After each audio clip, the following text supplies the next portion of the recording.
Alright, ladies and gentlemen, welcome to tonight's edition of NASCAR 07 as we have another Cup Series race on this custom schedule season for you guys as we have our Martin Revenge Tour race. We're at the California Speedway for the 11th race of the season, a 500-mile race, one of the longer ones of the season. It'll be a fast racetrack though, 2 miles in length. We will be starting from the pole. No practice leading into this. No qualifying either. Going to be something a little different with this race in particular. Guessing on the setup, we haven't raced at California in the Cup Series. We have raced here though in the Truck Series. And we'll see if the Cup side will be worthwhile for ourselves. We were a little bit on the tight side in the truck race, but we still ended up getting the win. Hopefully we can get the win in this Cup Series event. And yeah, again, like I said, starting from the pole, there's a chase plate I have unlocked for this racetrack. I think I have them unlocked for all racetracks since right now, but I never used them. I tried to play it legitimately, but I wondered what it would be like if I started to play the field not knowing a setup on a new racetrack, at least this series in this game, since we started this gameplay back in the beginning of the NASCAR season. So we'll see what we can do. We'll try to get back to victory lane. It's been 6 races since my last win. Yes, I have 5 wins in the season in the first 10 races, but it's been 5. Well, yeah, it would have been 6 since the last victory, if I'm not mistaken. Well, no, 5 wins. Ryan Newman won twice, Jimmy Johnson won, and then Elliott Sadler has a win. So 5 races since our last victory. We'll try to rewrite that and get our 6th win here today. Be sure to like and subscribe for more daily NASCAR content as we get into tonight's coverage. This is going to be an interesting one. Green flag is in the air. Mark Martin will lead the field to the green, and we are racing at California. Jimmy Johnson with the start on the outside, trying to get 5 bonus points. Remember, it's Martin and Johnson coming down for the championship here in this race. Right out of the gate, it's Johnson leading the way as the field works their way through turn 22. But Martin did not take off well as he kind of spun the tires in that initial start. Looks like he's going to be losing 3 positions on this opening lap. And Jimmy Johnson is going to leave that one to pick up the 5 bonus points. Now don't forget, I can't take this rival in this and took us out of the chance to win on talent for whatever reason. So he's not going to be too mad as we get into Number 2, the 5-5. The 17 car isn't going to let you by him. Try to pass coming out of the corner. Don't beside you. The 2 car is looking to make a move. Clear on clear, Larry.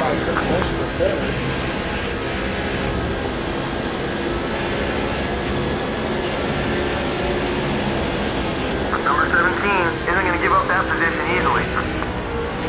I don't know how good a pass Kendrick if I would try to practice. I don't even know why he was upset. We did get the top 10 finish, finishing with the 10th place position in Talladega, but if I didn't get that, we definitely would have probably had a good chance at the top 3. The 17 car is blocked. Elliott Sadler led a lot of laps, so probably 7 situation, but had a chance. I'm trying to side draft. I left her card, but I could stay with her because I'm going to leave her in 1 and 2. Apron's a little easier to ride in turns 3 and 4 on this racetrack, not so much in turns 1 and 2. Number 17 is trying to block you. Go on. At the bottom of the racetrack, Contact with the 17 car. off of turn 4. Still alongside.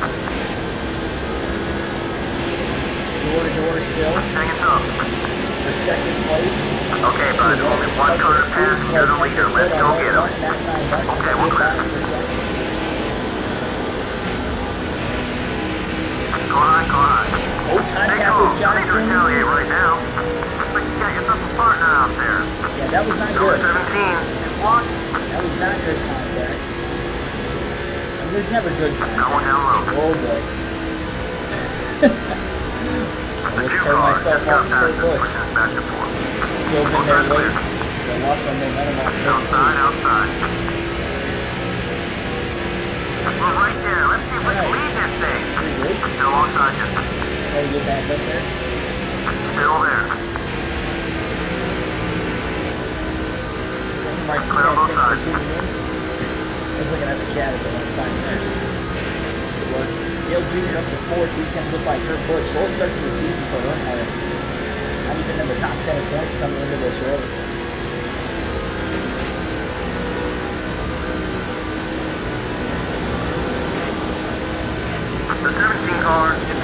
watch.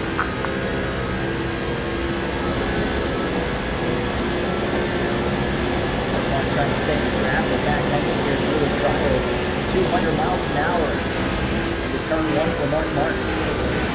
Gotta take care of the tires over the course of the long run too, because you have that loose Number moment 17 getting is looking for some payback. turn 2 We're going to try to block your move. tires away. And we have to be able to push each run 50 laps because it could be a potential fuel mileage race, as we have seen in the California/Auto Club Speedway prior to the stages.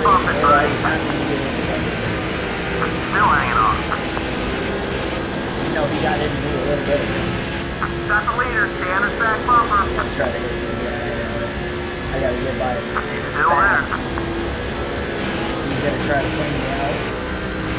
Still there. I went to the apron The trying to stay 17 away car from is him. moving on you. Right Tell you what, side. I'm getting the apron stick in turns 1 and 2, and I'm kind of surprised. It's early in the run, though. I keep going down there and get too comfortable with it. I'd like to find out that later. I'm not going to be able to really do that. Martin on the inside of Jimmy Johnson for the race lead. Okay, listen, All clear on your turn tail. 4. Back there. First lap run for Mark Martin. That's 5 bonus points on the way. Points to lead that lap. After Johnson led the first 6, lap 7 is led by Martin. Johnson back to the inside. Looking for the lead again. Hold on, you still there. There's slight blister. All clear. Crowd and keep Kenseth behind us. He's going to take a swing. No. I'm letting him go. I did not want him Still running great out there. to Don't door worry me about that. in that situation in the middle of the The corner. 17 car is getting in your way. Because that would have told me. Leader's right in front of you. Made a couple of minor mistakes in the early going, but I got to keep the car clean. I want to keep it clean anyway. Big Zelensky takes some ticket. Number 17 is looking for some payback. We're going to try to block your Payback. move. What kind of payback does he want? Like, you already wrecked the last race in one race. It's supposed to be teammates. It's insane. The 17 car is For a outside. second again. Tell you what, I like what I've seen out there, buddy. You're looking real strong today. Number 17 coming on. Johnson. Still in. I gotta let Kenseth go. The 17 car is going to make it hard for you to get around them. Clear. I'm so hesitant when he gets alongside me. He's doored me once, and I don't want him to door me again.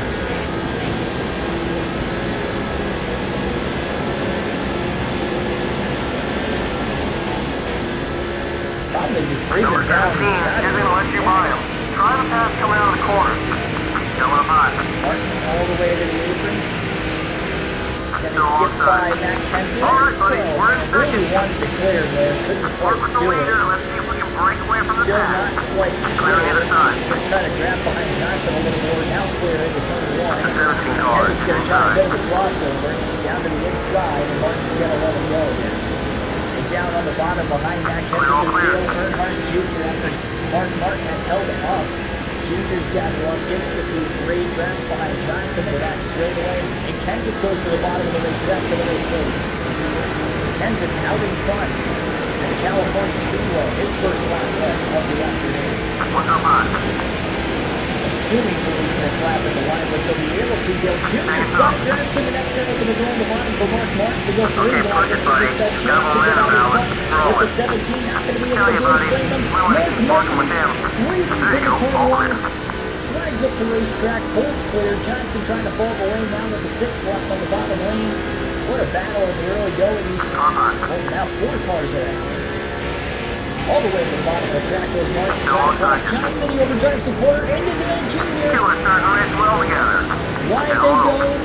Somehow kept it off the wall. Johnson back out in front again.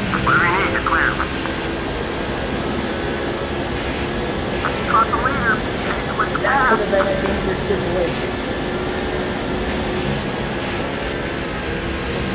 Now Jeff Gordon's in the mix with all of his guys battling for the race lead.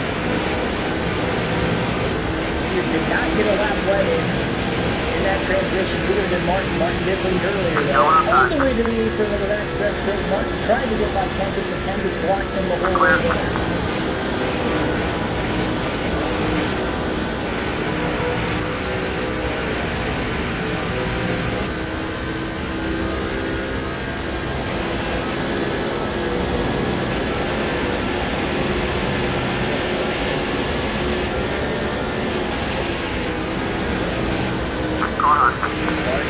Side of Kenseth, trying to grip up. Okay, that's one more behind you and one more to go. Gets by the 17, trying to stay with goal of 48. Still there. He's going to squeeze him right behind him, trying to draft off of Johnson now into turn 3. Here comes Jeff Gordon underneath Kenseth for third. Mark slides the rear tires a little too much. Too much apron there, and Jeff Gordon may get by to the outside. He does. We're third. Alright, this guy's looking real strong. I think he's got to beat out there. Try to stay with him. You're right there with the leader. Stay with him. Going outside. Going for it. All clear, bud. Crowdy's JJ just a little bit. Speaking of Crowdy, JJ did a little bit of that on Watch it, club on. Still hanging on. Alright, goodness. Start now. Let's make our way to the front. Let's get this thing. Clear, all clear. Whatever you need. Contact as all these guys are making with one another. I don't know that it's going to allow anybody to really get to the lead. Martin trying to lead this lap at the start-finish line. And he does, barely. Jeff Gordon did not lead a lap yet this race. The 24 car. Contact into turn 1. Starting to make This some is enemies not out going to there, end buddy. well the way these guys are Number racing. 24 is gaining on you. Carlo. Still inside. Johnson side drafting back Kenseth, not going to be able to hold on. Jeff Gordon on the inside is going to get Victory by. Lane is calling your name right now, buddy. So get back up there and take that lead. Martin side drafting Gordon, not allowing the 24 to clear. Martin got off turn 4 very well. He's got his teammate now Kenseth in front of him. Going to get a lot of drafting help this time. 200 miles an hour side by side in the turn 1. That pass drops you back to third. Alright, now, buddy. Now's not the time to push it too hard. Gordon Stay did with not me. clear back Yeah, into but the don't right. make it Kenseth's got a big run. Clear. All So clear. does Martin. Martin cutting all the way to the bottom of the racetrack. Look out, 3 wide again, and Mark Martin again is going to get to the race You're the lead. man, buddy. Leading the race. All clear. Make your move. Now let's keep this pace. What Okay, a we're clear. battle at the front of the field. Johnson losing pace just a little bit. Martin 24 swinging car back and is forth coming at up the front quick. stretch, trying to block Jeff Gordon repetitively. Going inside, Gordon inside. back to the inside again for the lead into turn 1. Go ahead. Nobody able to get away. Alright, buddy. Let's And get the out there. minute that Get there's away. just a sliver of an opening for somebody to make a pass, they're able to get their car down there and make that said pass without losing really much momentum. Going up high. All the way underneath goes Mark Martin. Going to get Gordon back as they side draft on the front stretch. Clear on both sides. Number 24 Gordon is hangs going for the on block. and finally leads his first lap of the race.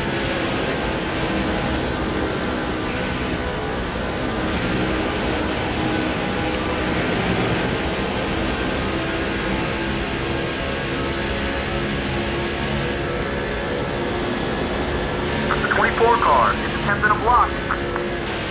One Again goes downside. Martin all the way to the apron. Slides up the racetrack.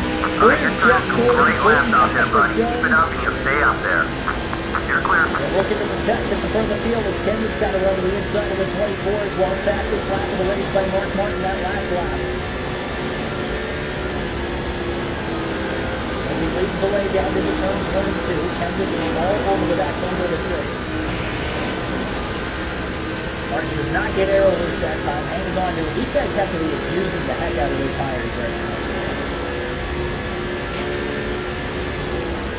They have Going to. down low. No damage. Oh boy. Still alongside. Martin got a little loose. Hanging tough. So that was a help from the 17, tucked all over that left rear corner panel of Mark Martin's race car. Guy up and do we want to make our move. Clear all around. Martin going back forward again, he's going to attempt to.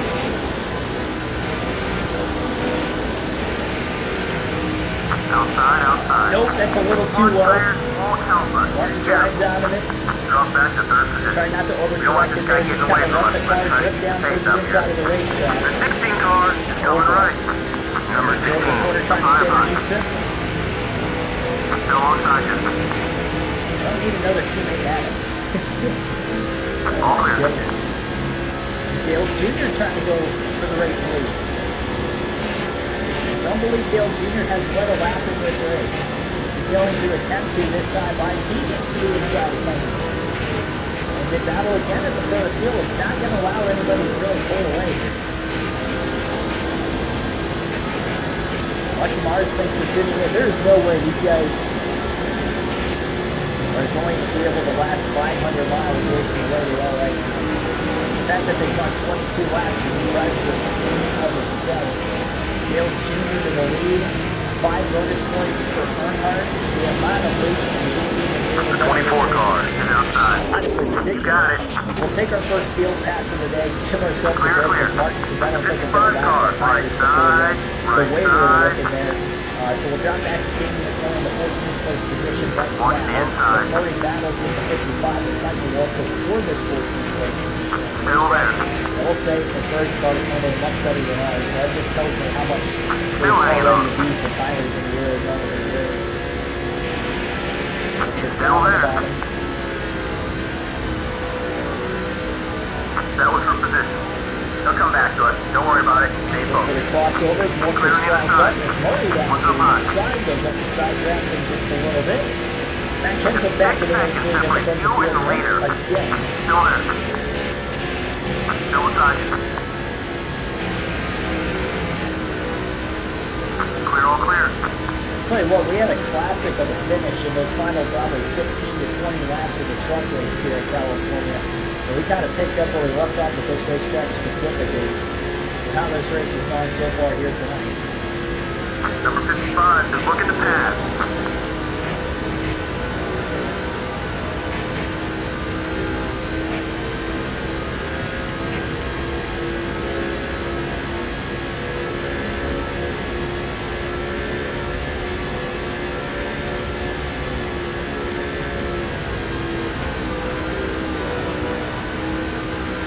Johnson might have blown the engine. I don't think anybody's blown the motor. I don't notice anybody off the track at least. I think Jamie McMurray's got quite a strong in the car as Josh Benway teammates. He almost handles too good, and I don't have enough speed to pull away from Walter.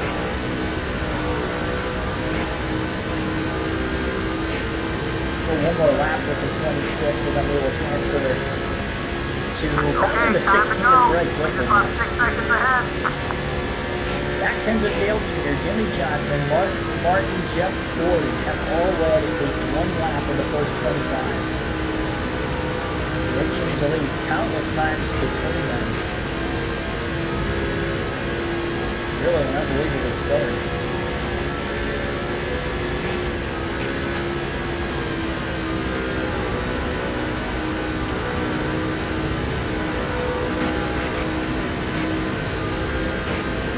Got to try to go 50 laps to make it a full field run and make this a 4-stop race. Okay, buddy, let's do it.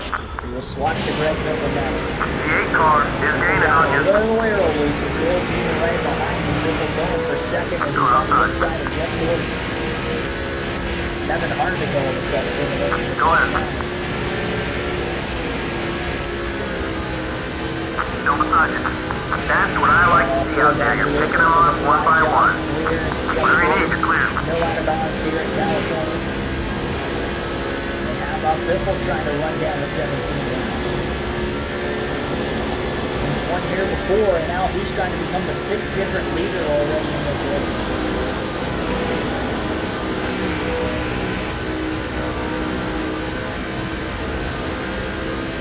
No idea what the record is for the most different leaders in an intermediate race in NASCAR history. We have to be going for that record. The pace that we are having here in this first tire stint to start the day. Look at Biffle powering by his teammate Matt Kenseth. He hasn't cleared him yet.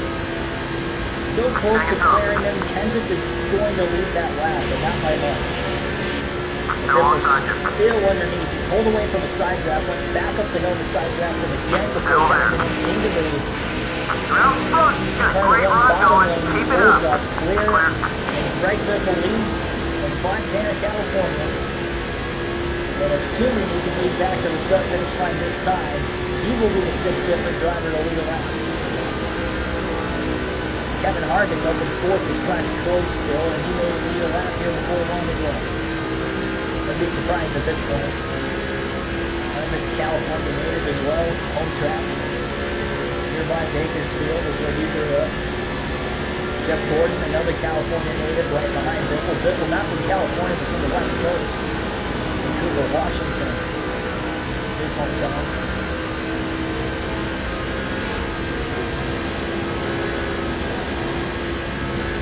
Wide off turn 2 for Biffle, somehow got to cover the bottom of the time on Jeff Gordon regardless.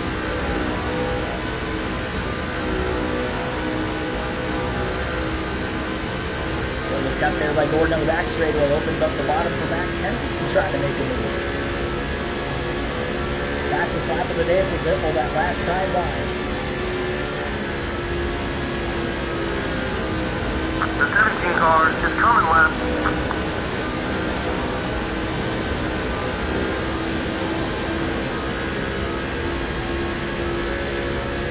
Audio a little loud. Alright, I'll turn it down. I'll get it a second. Might be a minute. Apologize for that.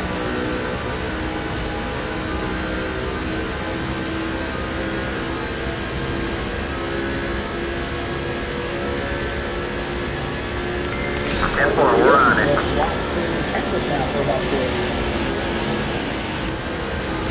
And we're going to lead that time.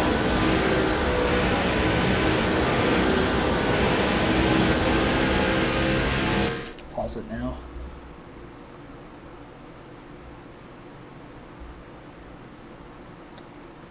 Fix that game audio real quick.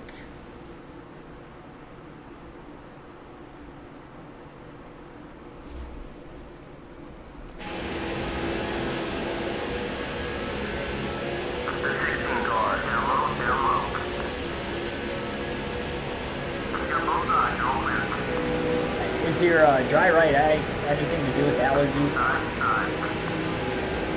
Because I know there for a little bit my allergies were flaring up terrible the last, well not this week, but the 2 weeks before that. Kind of off and on. Like one day it'd be okay, the next day it'd be pretty rough. Some of the live commentary streams I did, you guys could probably tell. The days I was stuffed up to the days I wasn't. Biffle covering the bottom of the racetrack. May have opened the top up for Kenseth as he tried to side draft that right rear corner panel of Greg Biffle, but not enough there. Greg Biffle's got a really fast race car since taking the lead. He definitely is not giving it up easy.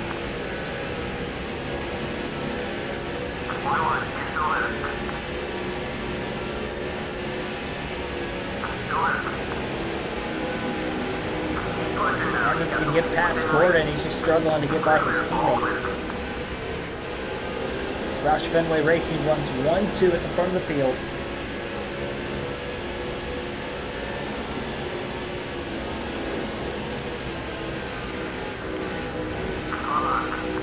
Just enough room. The lane wide is all Kenseth needed it.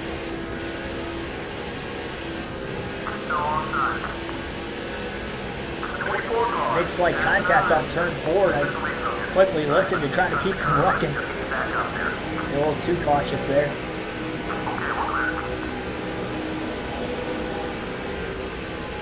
Harvick going for third off turn 2 on Gordon, who went a bit wide off the exit of the corner. I think Greg Biffle might have the car to beat today. Just the way we're looking here in the early going. Kenseth again is going to be able to get to the inside of the 16. Don't think he's going to be able to get to the lead this time. We will transfer back to Mark Martin in the 6th car, as he has fallen back to the 7th place position at lap 36. Once again, Martin was battling for the lead early, but he has really burnt the tires off this car. And you could definitely say the same for Jimmy Johnson, who's back in the 9th place position just behind him.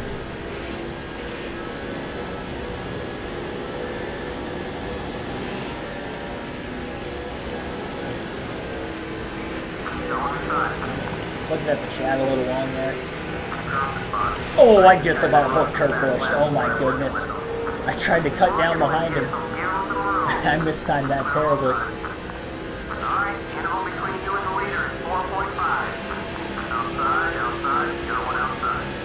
can't believe how much momentum I lost because of that. Let me know if the audio is a little better, by the way. Because I did adjust it. But let me know in the chat if it's better now than what it was before. It was definitely up way too loud before. I apologize for that.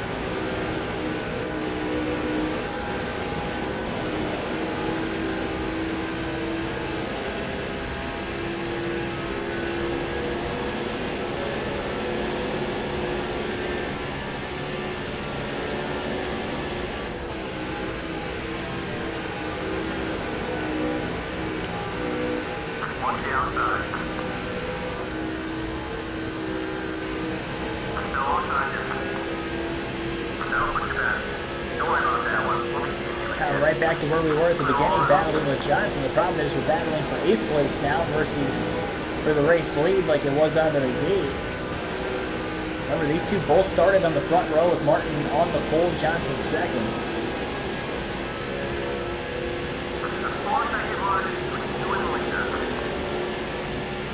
They are now about 3.5 seconds off the race lead. Got a little tight in the dirty air behind the 48 there. Back to his inside off turn 2. Reese Barrett, also welcome into the stream, by the way. Appreciate you letting me know about the mic situation. Maybe not the mic, but it wasn't the mic, it was the game audio and OBS I had up way too loud.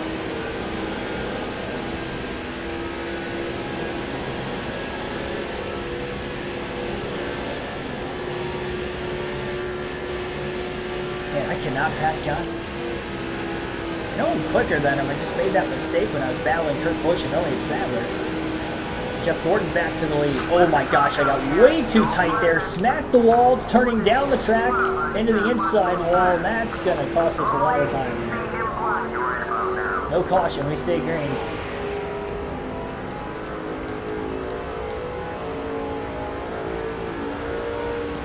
Man, oh man. That race car took way up the racetrack. Pancaked the wall a couple times.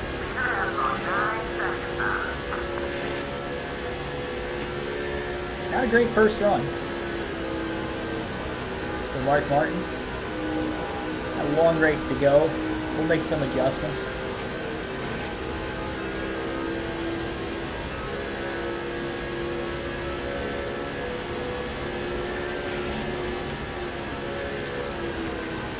Michael Waltrip. He's got way too tight in the dirty air behind Johnson. Bad point. Back another spot. Waltrip gets around this. We were fine at the front of the field. We were able to draft, but I shot my tires. Trying to battle for the lead as hard as I did early in the run. Man, it just got massively tight again. It's like right when I get tucked in line, right behind another car. Practically bumper to bumper in the middle of the corner, just not quite touching, and it shoves, at least in turns 1 and 2. It hasn't been as bad on me in 3 and 4. I can feel it shoving in the middle of the corner in 3 and 4. It just didn't go all the way up the track like it does on the other end. Not quite entering the corner with as much speed either. 8.5 seconds off the race lead, but again, a long ways to go. This is a 500-mile race.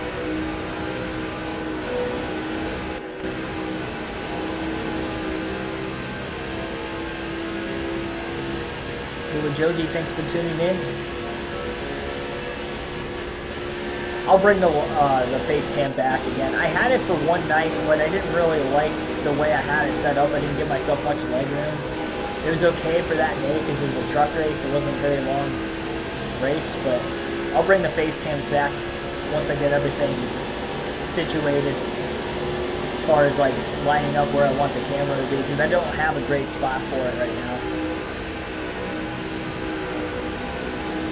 And I just use the camera on my laptop, but I just can't put my laptop directly in front of me.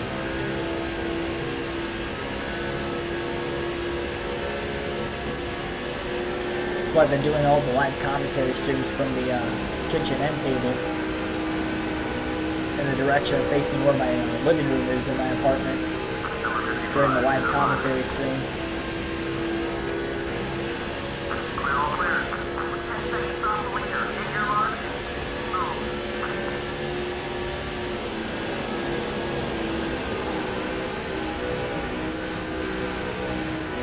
Well, Talladega was close to putting an end to Mark Martin's terrific streak to start the season of finishing in the top 10 every race.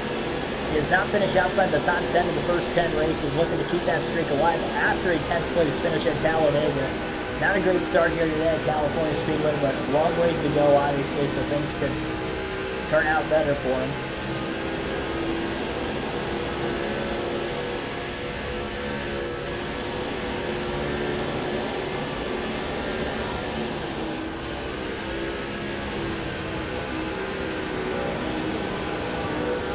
Kevin Harvick now to the race lead for the first time.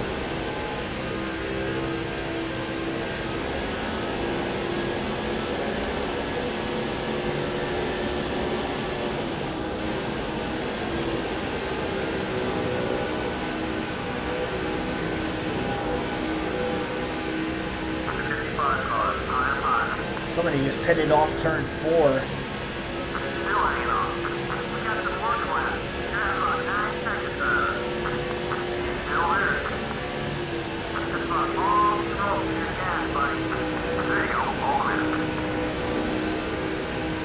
Yeah, Mark Martin trying to push it 50 laps here in the early going.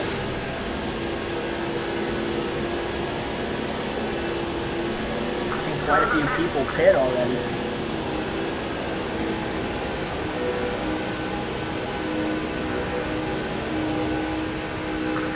Jamie McMurray, Bobby Labonte coming in at the same time. Really trying to make it as far as we can here. Quite a few drivers have pitted.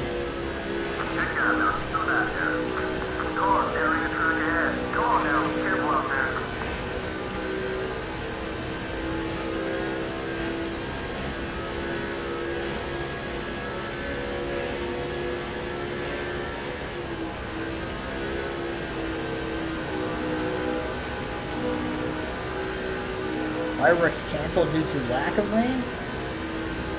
That's weird. I didn't think, like, lack of rain would... I figured if it rained too much, like, if the ground was too damp that you couldn't do it.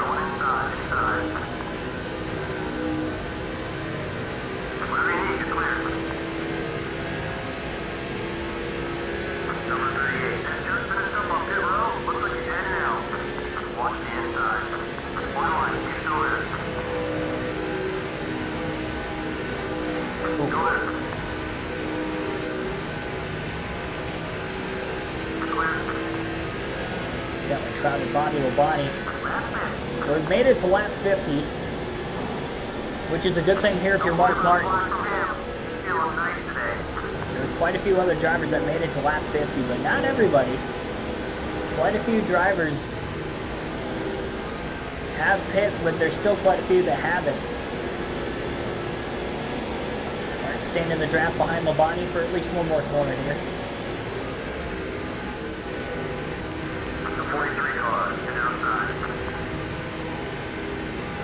Martin all the way down on the inside, trying to get by Bobby Labonte here. Martin gonna pit this time by, so we've made it to lap 51. Martin will pit this time by, and it will be his first pit stop of the race. 4 fresh tires and a full tank of gas. Definitely going to need to have a quick stop. Got to get some of this track position back at all costs here.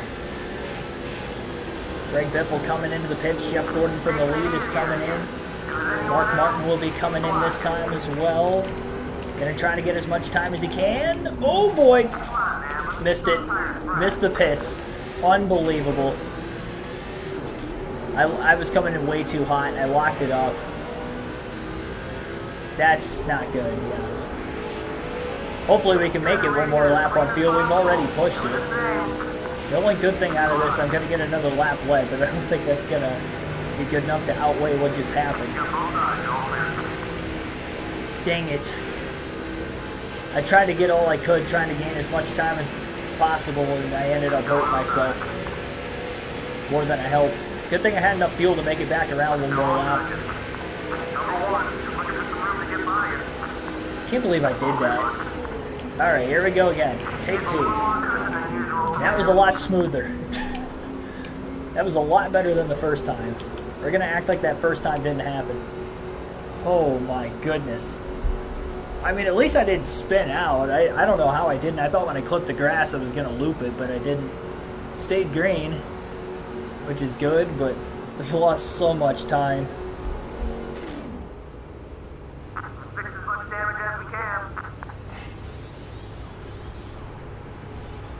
Yeah, we had a drought going where I live for a few weeks up until probably 2 or 3 weeks ago. Then we had some like wicked storms come through a couple nights out of like a week's stretch.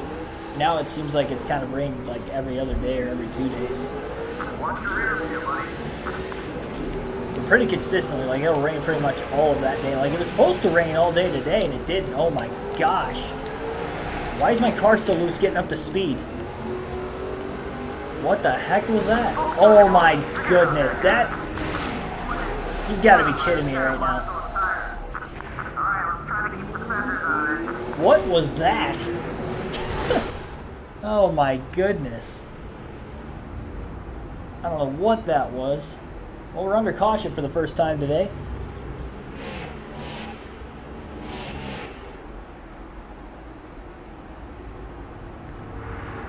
My car was fishtailing on the apron when I was trying to get up to speed.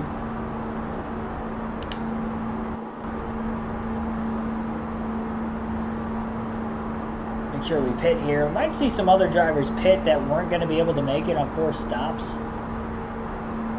Not the way we wanted that first caution to come out, though.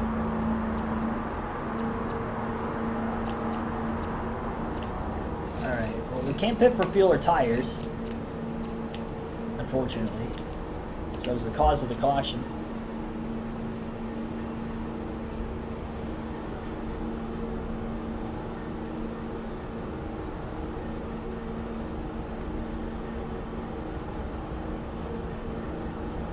I'll tell you what, the last lap and a half to 2 laps was an absolute train wreck for myself. Oh my goodness, between missing pit road, I mean, whatever track position I didn't lose before, I definitely lost after I spin. That was weird though, how the car was that loose while I was trying to get up to speed. And then not only that, but then I got hit like right in the middle of the corner. I know I was going way slower when I moved up, but I should not have gotten hit that late into the corner. He should have saw me there the whole time. Green flag back in the air. Jeff Gordon leads. Field bunched back up again, and Mark Martin's going to have to come from the tail. Doesn't have the greatest race car. All 43 cars still in this one and on the lead lap. So we did not get into lap traffic, and everybody cycled through the green flag stops right before that caution flag came out.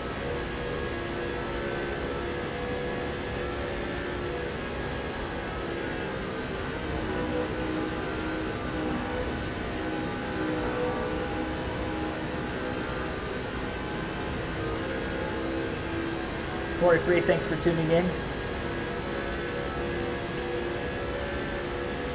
Greg Biffle out in front once again. 7 different drivers have led at least 1 lap in this race tonight. Mark Martin, Matt Kenseth, Greg Biffle, Jeff Gordon, Jimmy Johnson, Kevin Harvick, Dale Jr. are the 7.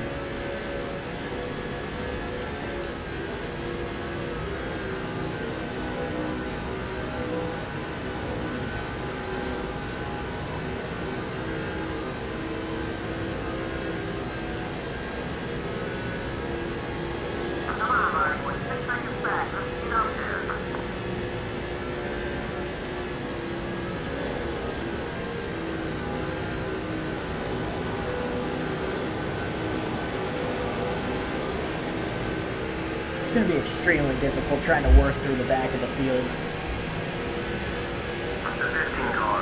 We just burnt the tires up way too quick in the last run. The problem is we have a lot of cars to pass, so we're probably going to end up burning them pretty quickly once again. We just got to make sure we don't burn them quite as quick. I mean, to have all this bad luck in the early going, the only good thing of it is that it is the early going. It's not late in the race having to come back from these errors I've made. At least it was kind of a lazy spin after we had that contact from behind, so I'll give myself that. Didn't really damage the car much.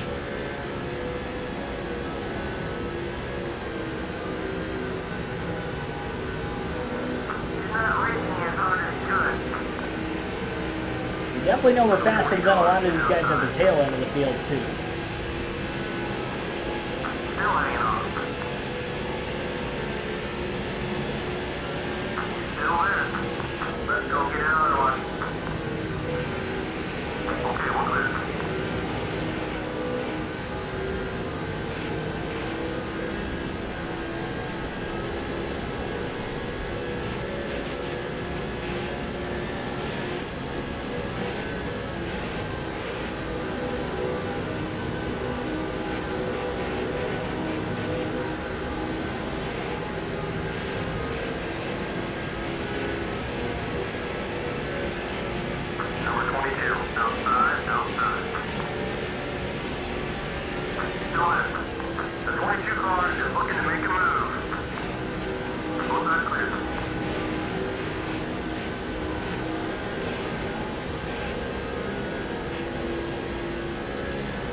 Racing Auto Club NASCAR Heat 5 ball. There you go. Yeah, it actually worked out well, my custom schedule for myself too, that I'll be running Atlanta on the channel tomorrow night, same weekend as NASCAR going to Atlanta. And this is a custom schedule season, so having it where I have on the season now, not really knowing the exact scheduling since I moved as far as when I'm going to be streaming, when I'm not. When I do stream, what races I'm doing when. So kind of coincidental how that all shaping itself out scheduling wise for the weekend.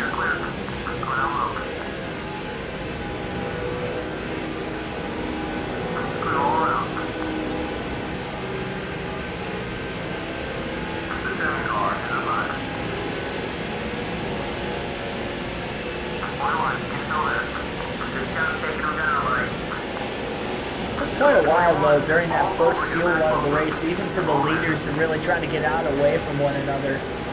There were a couple of them that faded, but there was still always a couple drivers within striking distance, and it's just how the draft plays an effect at this racetrack with the long straightaways, the tighter corners around this 2-mile oval.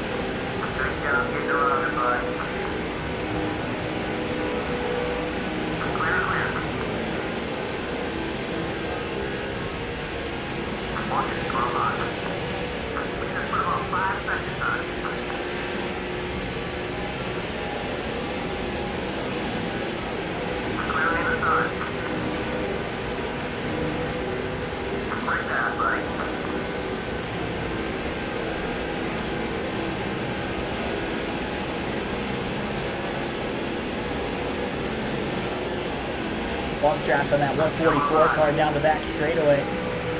And he got really tight in line behind the other fantasy driver he was running with.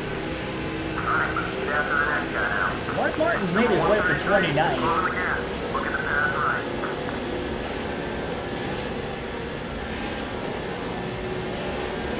You ever won the Auto Club on the Heat 5? Oh, when the Heat game's in. Yeah, that was one of my better tracks. That and Homestead. Felt like I dominated a lot.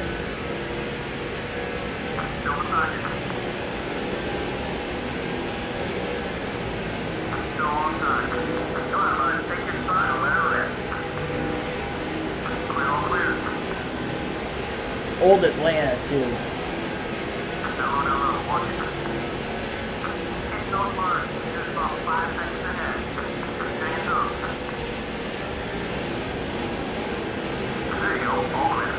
Actually, old Atlanta was probably my very best track.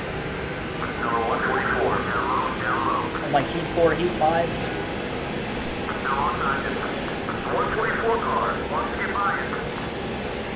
Whatever you need to clear. Number 169, come on. You guys are working well. Let's try to keep it going.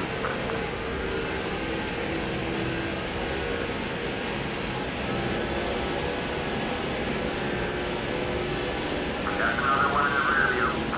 Clear. Inside. Still there. Still hanging on. Got both sides all clear.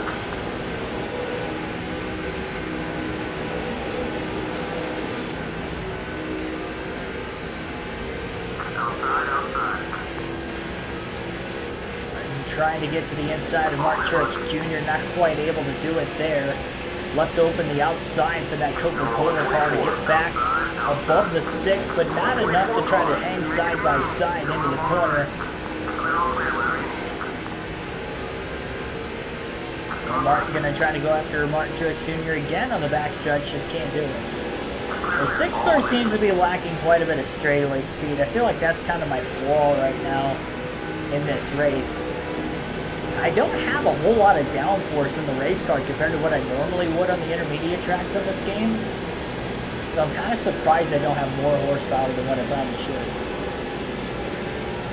Again, this is my first race here, no practice, no qualifying, just trying to feel it out. We've definitely had our struggles here in the early going. There's another near struggle with Kyle Busch trying to pass him.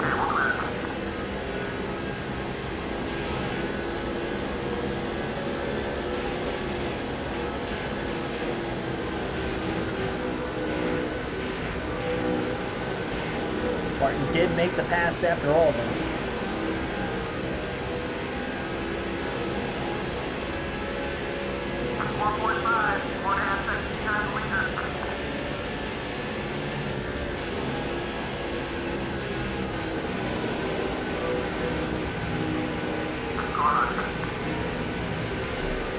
Geez, you want to give me some room?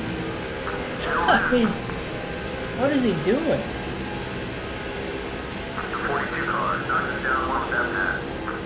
Casey Mears was relentless there, not wanting to let Mark Martin get that positioning on him, even though Martin was obviously already there. Casey Mears ran him so tightly, and Mark couldn't hang on to it. Turns 1 and 2, and he's going to have to try to set that back up again.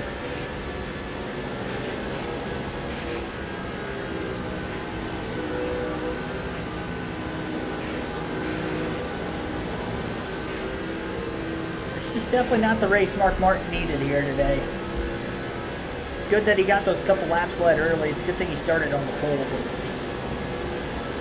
outside of leading just 3 laps in this race, and kind of a rough go.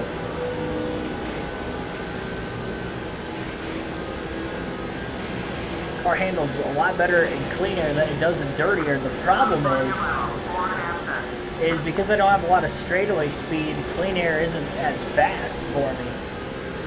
Not being able to draft on the straightaways. And I can't save as much fuel either, so I'm kind of better off running like this for that reason, but it is not easy. It's a very difficult drive.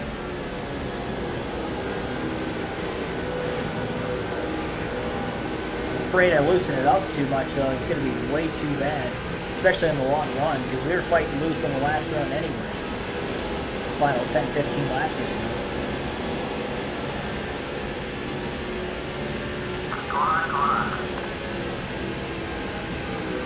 Martin to the inside of Casey Mears, passes him cleanly that time. Casey gave him a lot more room in turns 1 and 2 that go around versus a few laps ago.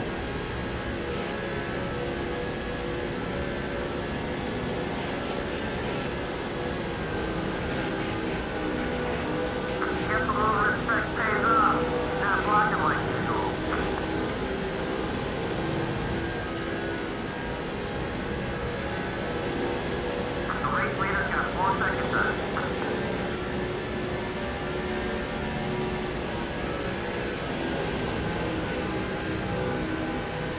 Full replay 1959 Daytona 500.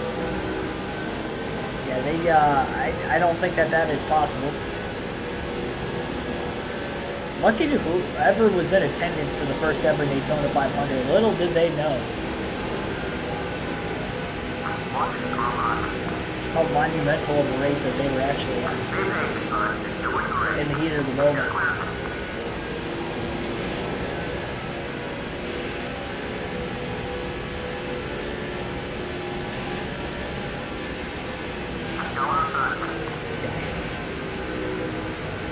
McMurray gave me just enough room there. He didn't give me the room until like a third of the way through the corner.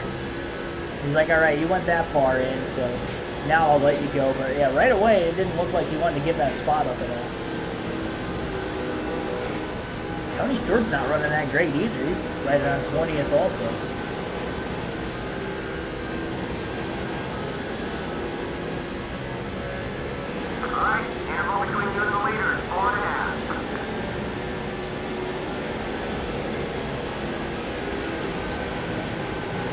Quite a few cars right in front of Mark Martin right now. Dale Jarrett crowds Mark quite a bit there. Oh, and hooked him. Mark got hung up on that right rear corner panel and turned straight right into the wall. And the reason why he was making contact that far through the corner was after Dale Jarrett had crowded him getting in.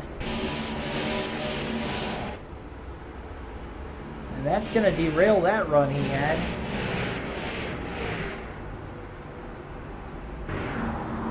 Christopher Jimenez, thanks for tuning in also. That's tough.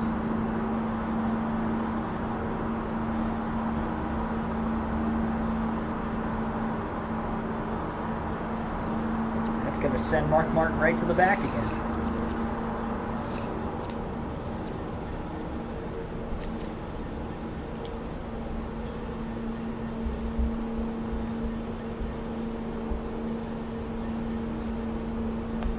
Well, you win some, you lose some.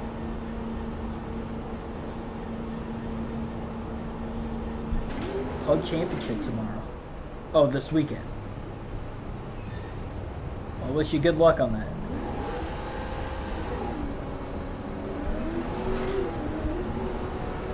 We're starting in the back, so be careful and stay out of trouble.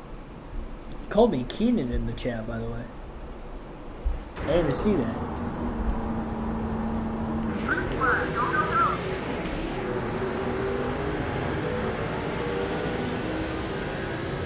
It sounds the same.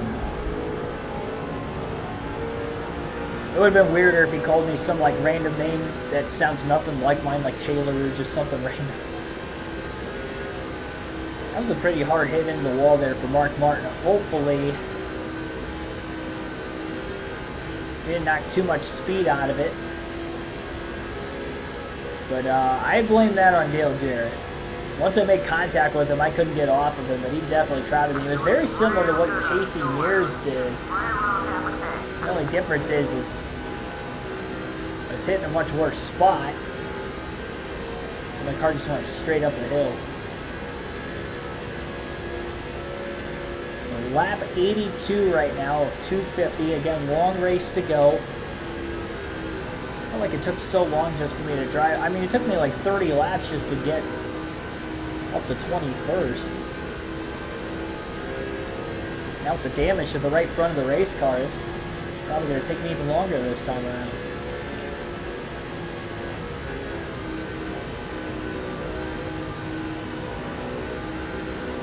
Greg Biffle out in front again on this restart.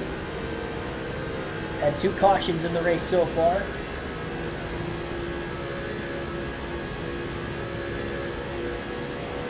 Hopefully we don't get any more.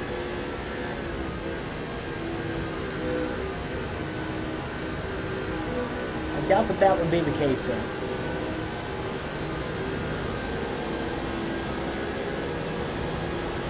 Especially considering how much longer we still have in this one.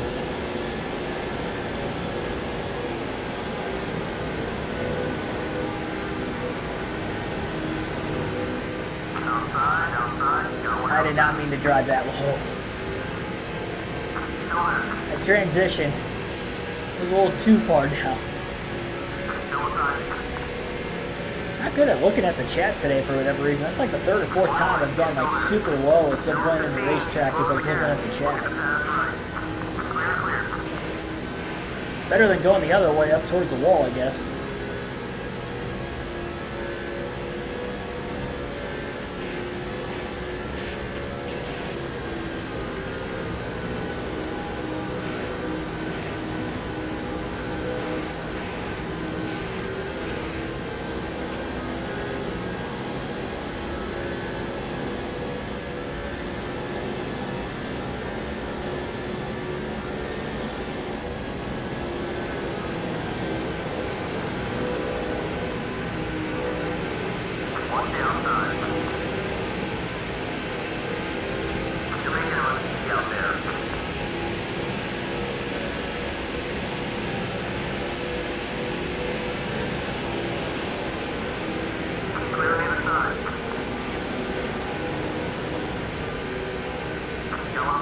It's really tough for me to gauge exactly how good of a race car we have as far as like what place I think we should end up finishing based off of how the car is right now, speed and handling wise.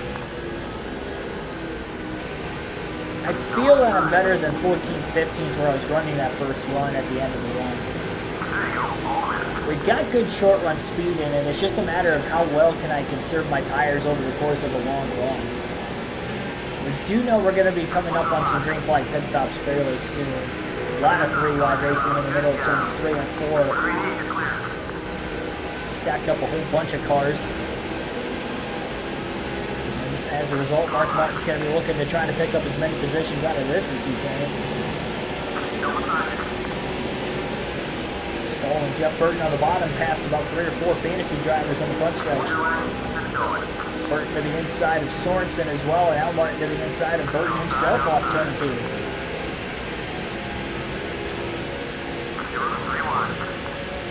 Burton pulling the 6 just a little bit.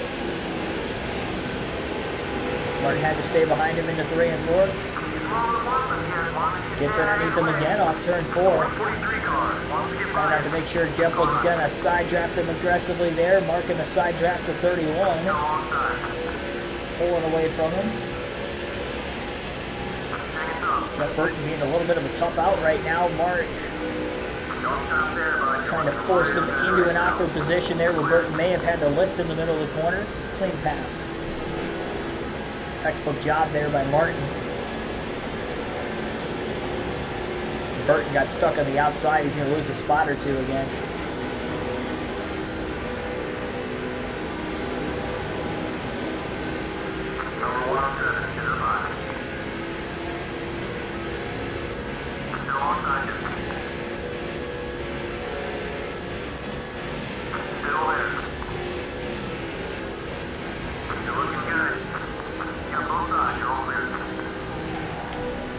Yep, that's too much. Gosh darn it. There we go again. Oh my goodness, that was all me. Oh my goodness. I spammed through the replay. I was just gassing it up at the last second trying to keep it against the wall so I wasn't going to get clobbered by anybody else. Another caution.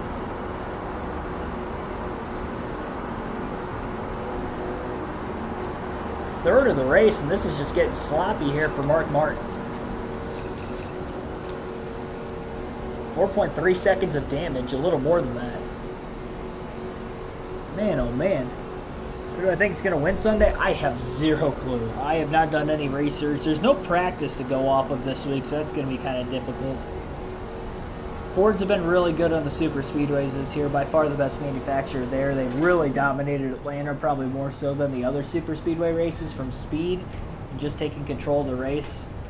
Kind of managing both lanes at the front of the field, and they never gave up track position through any of the pit strategy. It's a slightly shorter race, if I'm not mistaken. Or no, they're both 400 miles, actually, now I think about it. Or was the first Atlanta race this year 500 miles or 400? Honestly, can't remember. I know it was 500 last year. It might have been 400 this year. This one, definitely 400 miles, so was the summer race last year. We'll see how that's going to work out.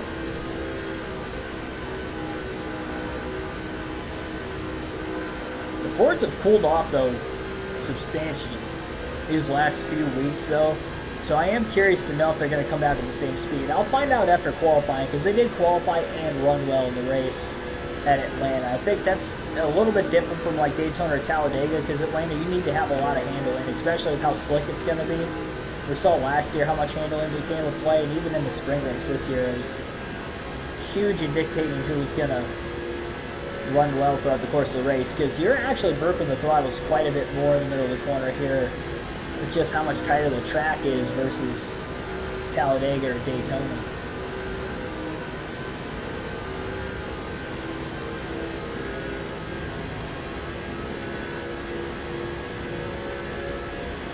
So 3 cautions already here in these first 94 laps, and because of all the cautions, it should allow a lot of these drivers to potentially make it on 4 pit stops in this one. Paul Menard running way off the pace, but what does that say about Mark Martin? Just cannot take off well in these restarts.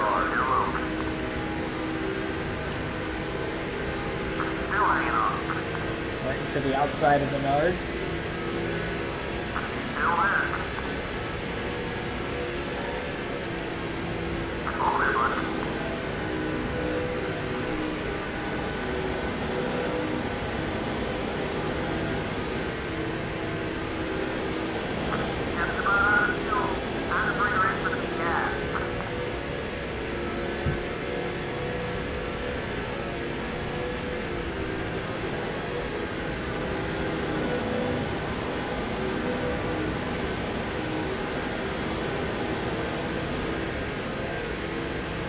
We still have a lot of racing left. I'm definitely going to have to clean it up, though, because the early going of this one has just not been good by any means for me.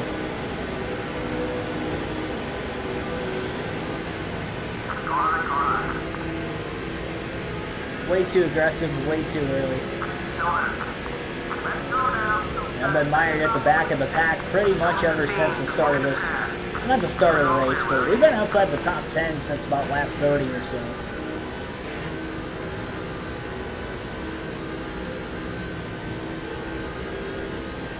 That was after starting on the pole.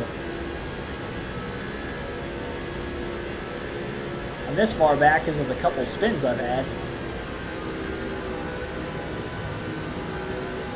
It all kind of started with Dale Jarrett, though. Well, actually, it all kind of started with that loop when I was coming out of the pits. That's where it started. 6.6 seconds off the race lead right now.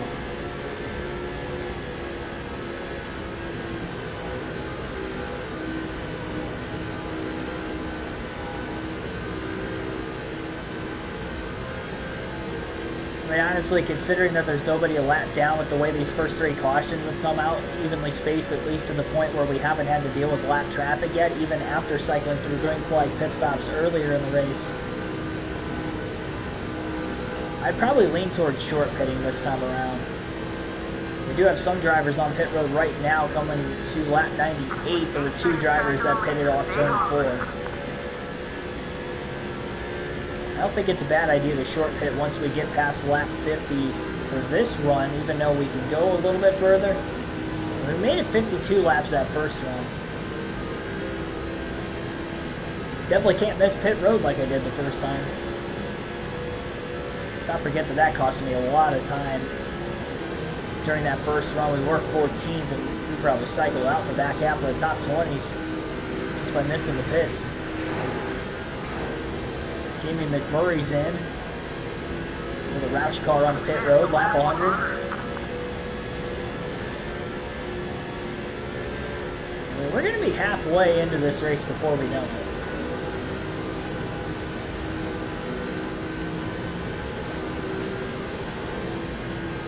Not really moving by ridiculously fast at a race pace. Thank goodness this race is 500 miles an hour, 400, because that gives me more time to try to work our way up here. Because if it was 400, we'd be halfway already. Contact in the middle of 3 and 4 between, it looked like David Stremme and that 123 car up on the outside. So we're 3 wide once Jeff Burton got underneath them well after the contact.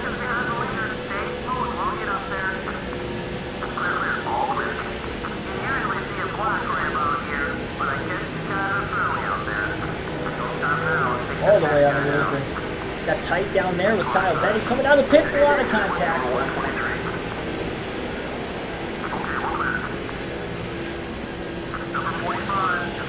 Oh my goodness.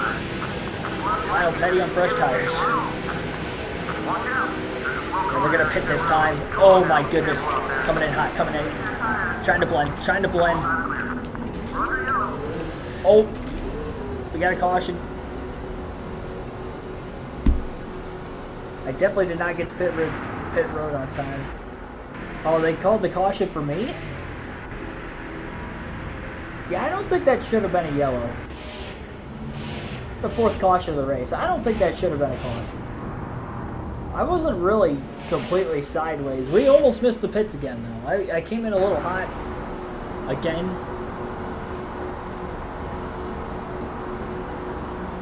I mean, I'm going to take 4 tires of fuel this time. I know I usually don't do that when I bring out the cautions, but not because everybody else is pitting. I don't think that should have been a yellow.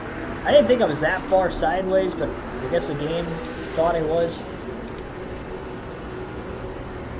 So we are under caution for the 4th time today in these first 100 laps. This will be our first pit stop for fuel and tires under a caution flag period, and this kind of moves that bubble on being able to make it on field a little tighter now for most of the field. As there were only a few cars that had pitted already, and those drivers will get trapped a lap down with this caution coming out.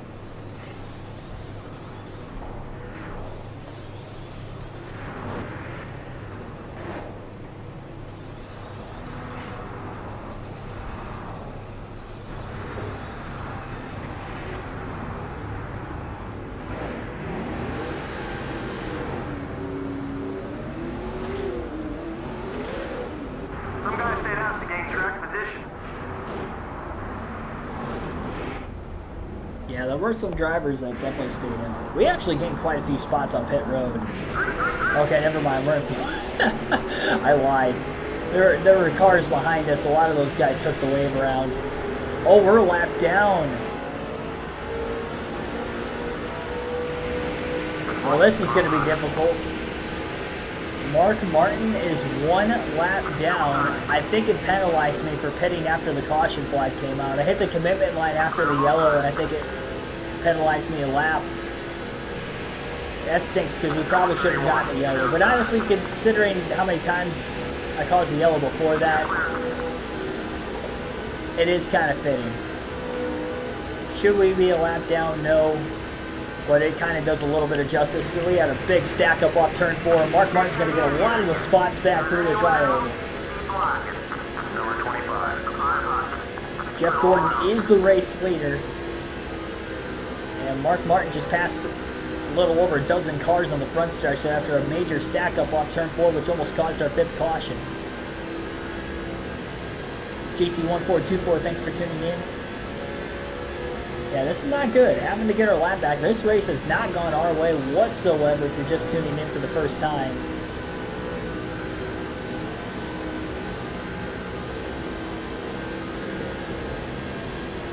Jeff Gordon trying to get his first win of the year. I don't know who the free pass position car is or how many cars are on the lead lap. Definitely isn't many on the lead lap. Well, note to self, caution comes out, don't pit when the yellow flag is already in the air. I should have aborted like everybody else did in front of me. Caution came out right as we were coming into the pits. I definitely hit the commitment line late, and I had time to move up out of the way too, but I didn't think it was going to hold me a lap when I did that. That stinks.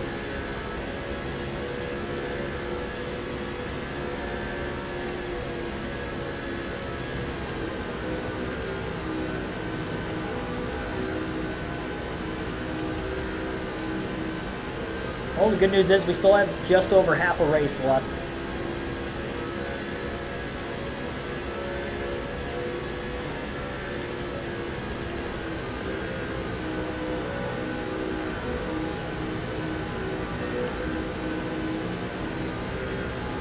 It's gonna make our top 10 streak mean that much more if we can come back to get a top 10 though.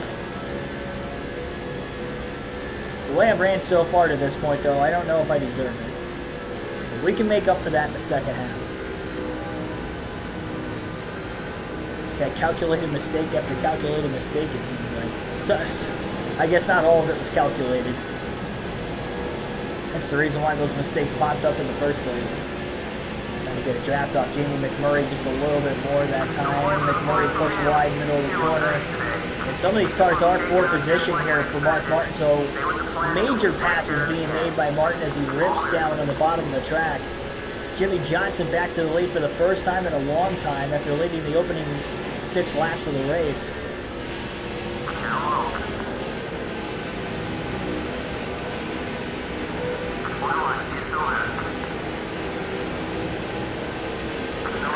Holding the top after that 143. Got back down to the bottom. Mark Martin got a good run off turn 2 though, and he's able to get back to the inside and try to protect into turn 3.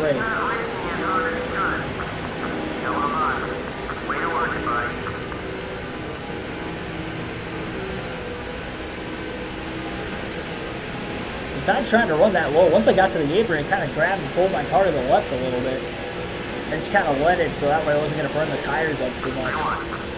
Stewart going up to that middle lane, and boy, it got tight. Mark Martin not wanting to give an inch as he's desperately trying to get back up through this field.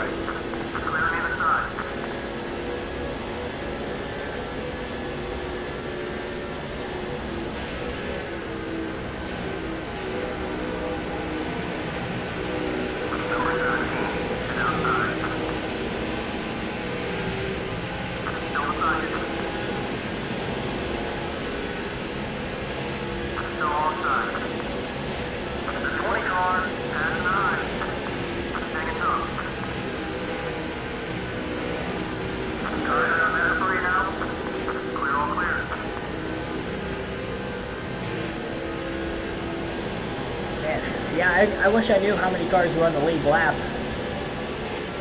because it makes the strategy interesting if we were to get a caution, because if I pit, I put myself in the back of the line again. We were lucky we passed half the cars because of a stack up off turn 4. I would not be this far through the field already. Because if I know I'm in the free pass position, I would definitely pit, because we'll be at the tail end of the longest line anyway.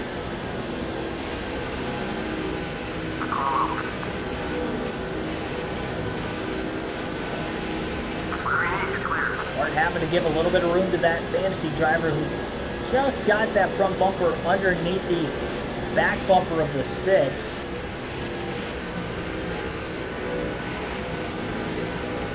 Now Martin closes on the 42 of Casey Mears. A little loose off turn 4 for Mark there.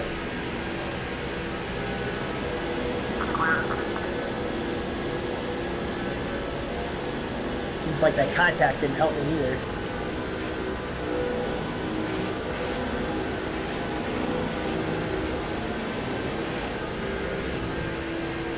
Tell you what, loose is fast if you can hang on to it. I think just a little bit of the damage on the car has definitely loosened it up a little bit, but it's not as tight in traffic as it was before as a result. Which I actually kind of like it. The problem is I don't know if it's going to hold up a full 50 lap run. We'll have to wait and see.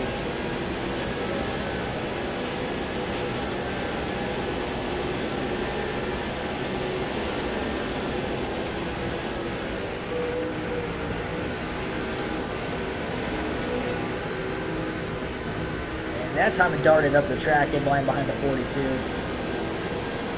Not as bad as I've seen other times already today, though.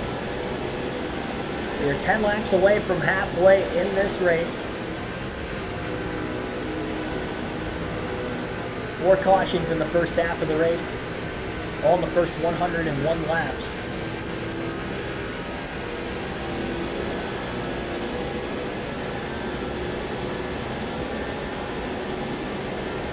Fastest lap of the day, even though it looked like Casey Mears gapped him just a little bit. It's 38.014.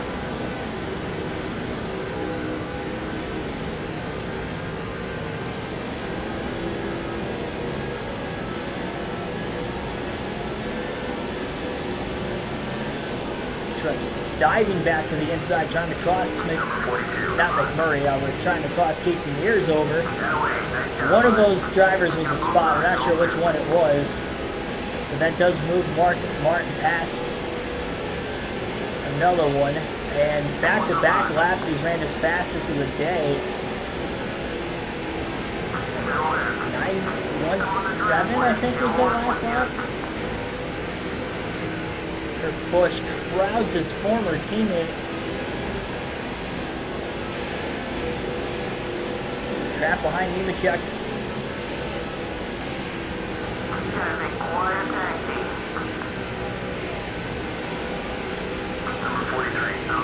Labonte on the lead lap. Top 10 at points for Labonte. And a top 10 finish at Talladega. And borderline top 10 right now at California. Great run in his first season at RPM. 3 wide to the bottom. Goes Martin, gets by 2 more. Joe Nemechek and Kevin Harvick. No, Biffle restarted in the lead on this last restart, I do believe, so he's on the lead lap. I'm not sure about Casey Kane up here because we didn't see him anywhere in contention very early. Side by side for the lead now. Johnson in danger of losing it. Actually, it might have been a lap car he was trying to pass up there. And if it is, that's not good for Mark Martin because that would mean he's not in the free pass spot right now.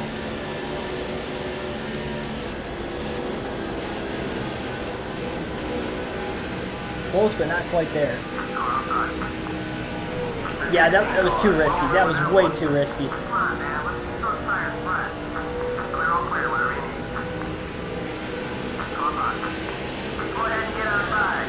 He's too desperate trying to get by Greg Biffle.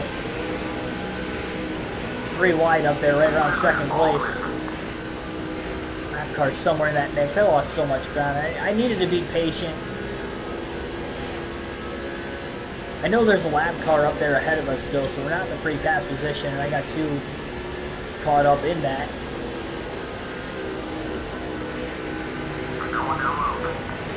Might lose another spot to Bobby Labonte. Well, it would be for position, but you get the point. Another car getting around me. Here comes Sadler.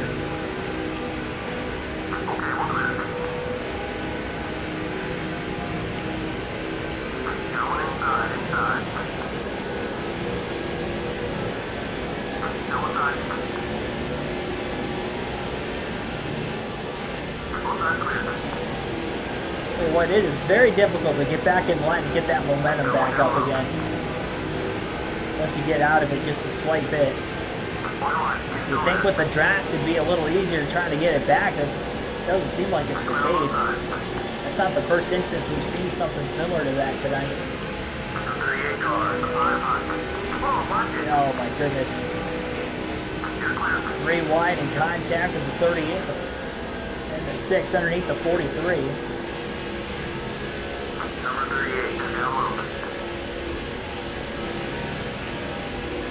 Martin's getting freight train again. Normally, you see him black right about now.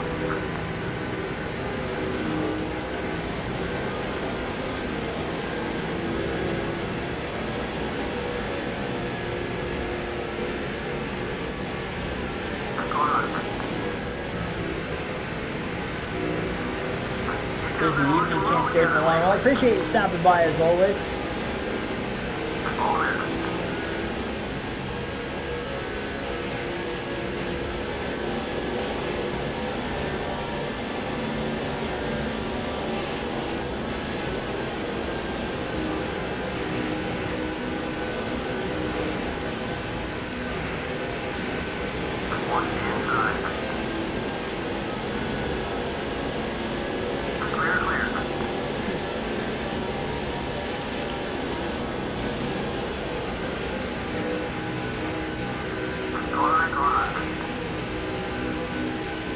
Just pass him cleanly.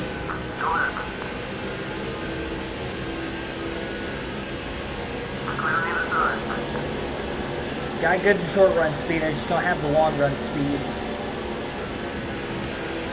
Excuse me. Oh my gosh, I messed myself up on that one. I coughed and I made a big mistake. That was a terrible time to do that.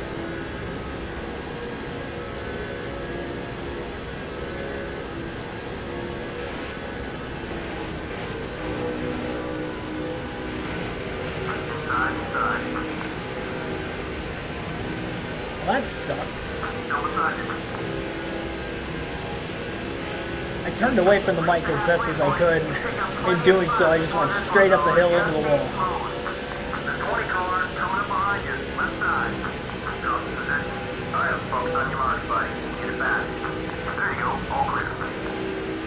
Lost another position. I think it was to Truex. We know we have to get to at least 30 yet to get the free pass. Straight back to the inside of Martin Truex Jr. That's even if we get another caution. We're just past the halfway point in this one, lap 128.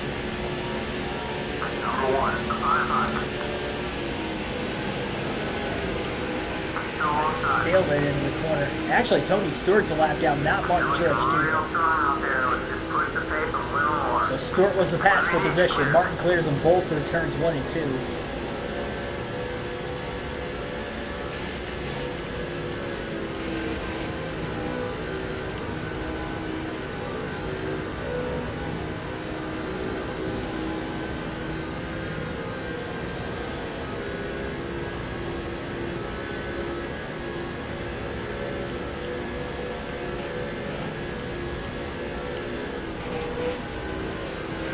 What am I doing there?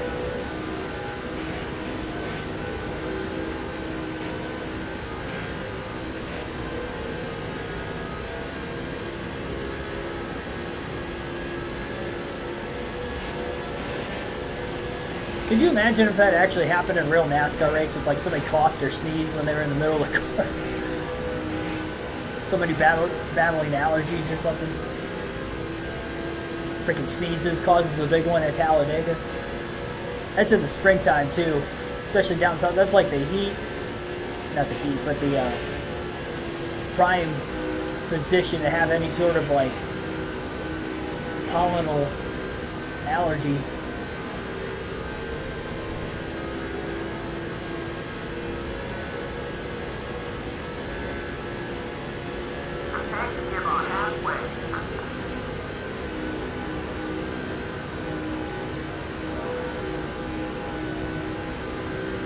Halfway out of fuel at this point in the run. Definitely looking pretty good on being able to make this race on 2 more stops. 2 down, 2 to go. It's going to be very, very difficult to get back on the lead lap. We need to get 1 more position and then hope for a caution. We really need this to stay green for a little bit until we can get to 30th. Well, we've had 2 cautions right around green flag stops, 1 in the middle of green flag stops, which is why you see so many drivers a lap down, and then,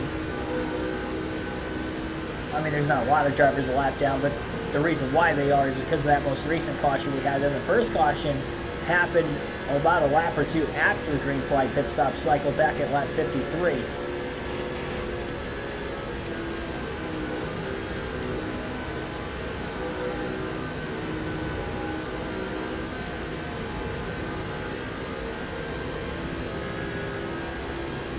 Wrecked by allergy attack, that'd be terrible. I think it'd be funny to hear in an interview, though.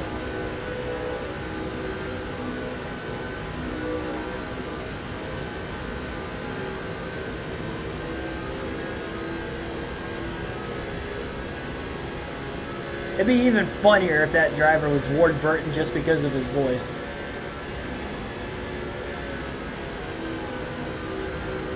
Trying to think of like somebody with just like a thick Southern accent. I'm like, what better accent is there than Ward Burton's? Even though it's not necessarily like a thick Southern accent. It's kind of a cross between like a Southern accent and Elmer Fudd.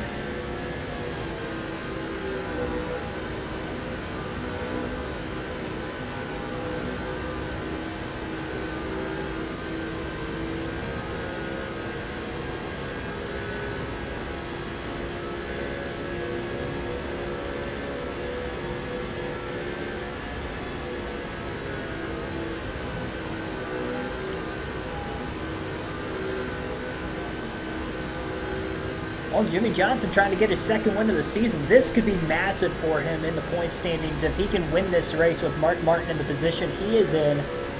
The way this race is looking right now after that pit penalty for Mark Martin that put him a lap down, it does not look like this team can recover at least any time in the near future.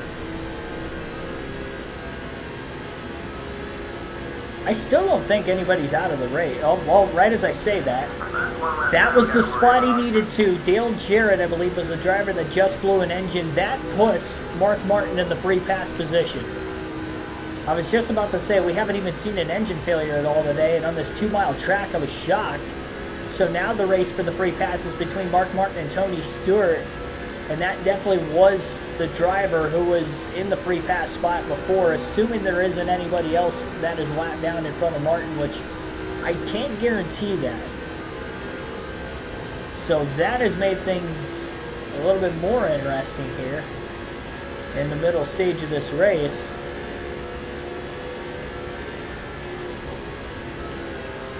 I'll tell you what, there's a will, there's a way.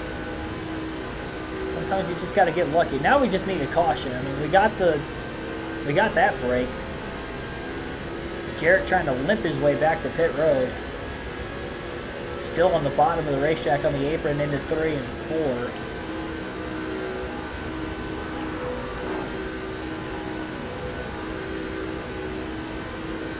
We're about 15 laps or less away from the start of green flag pit stops again as well. We're going to alternate through the different camera angles for the second and final time of the race today.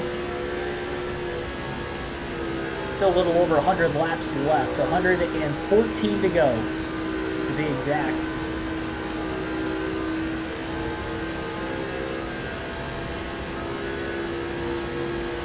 Good to still take allergy medication for the race. There you go. Yeah, it wasn't my allergies. I just had a cough sneak up on me. I kind of felt it coming like a lap or two before that. It felt like there was something in my throat. I didn't think I was going to cough necessarily. So it just kind of, you know, when you feel something funny in your throat. So it just so happened it snuck up on me right in the middle of the corner. Okay, so somebody's just passed Tony Stewart back there. Just going to hope that the next car that ends up passing the 6, which it looks like it may be Dale Jr. Hopefully Dale's not a lap down.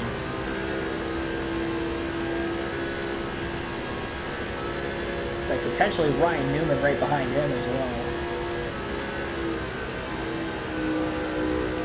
I don't know. I mean, on the short run, we've got a top 10 car.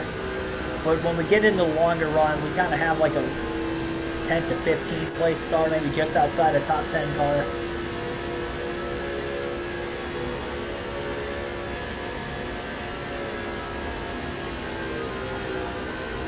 Definitely better than a 30th place car.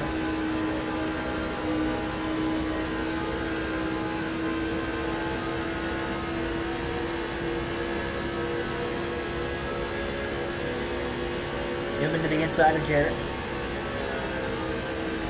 Or Junior, rather.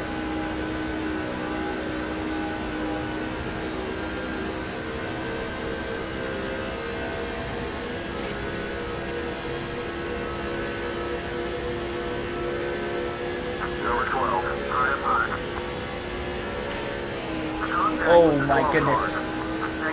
It's like contact there with Newman.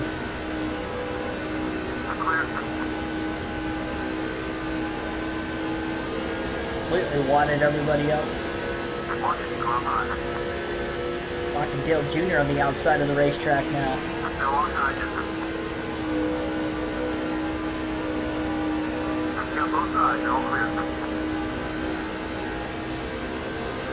I know Newman is more than likely not a lap down.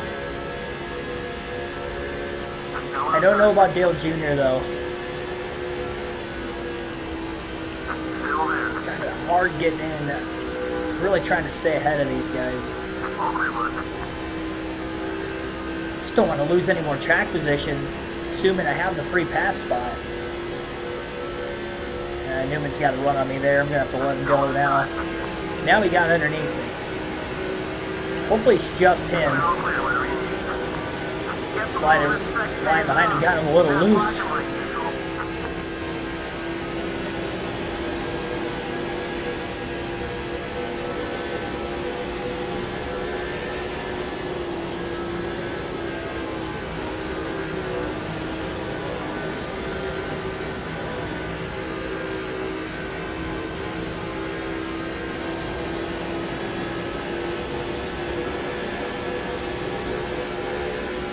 start thinking of fantasy football. I know it's creeping up. Still a little early. I mean, the preseason hasn't even started yet. It'll be here before you know it, though. I was actually just kind of thinking about that like a week ago or so. I was like, you know what, fantasy football. So they usually draft like the same weekend as the Daytona Summer Race the last couple of years, since they moved the date to the end of August.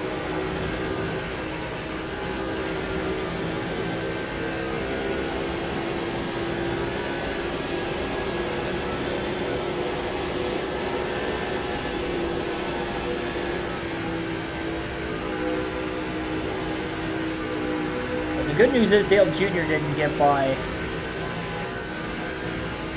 the 6. So I do believe Mark Martin remains in the free pass spot.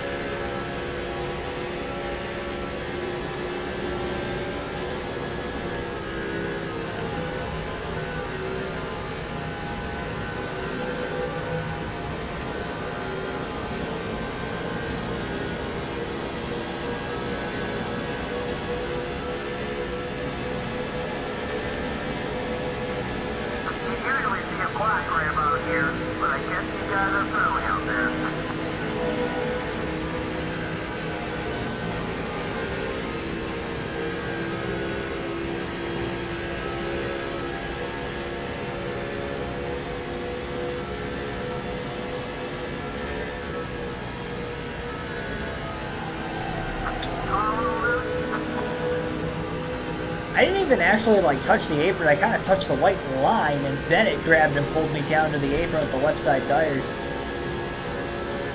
So easy for that to happen later and later into the run when the car loosens up. As air pressure builds.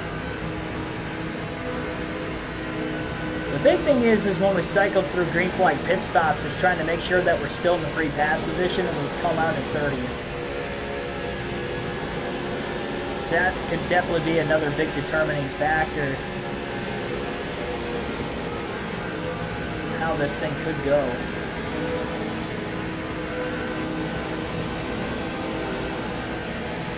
And we definitely got to try to stay out of the pits as long as we possibly can.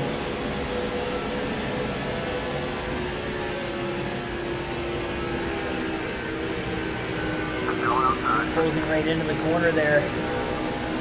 Mark Martin as he got to the inside of Ryan Newman. Spotter calling him clear. Going to stay in line and just draft behind the 38 for right now. Definitely past Newman.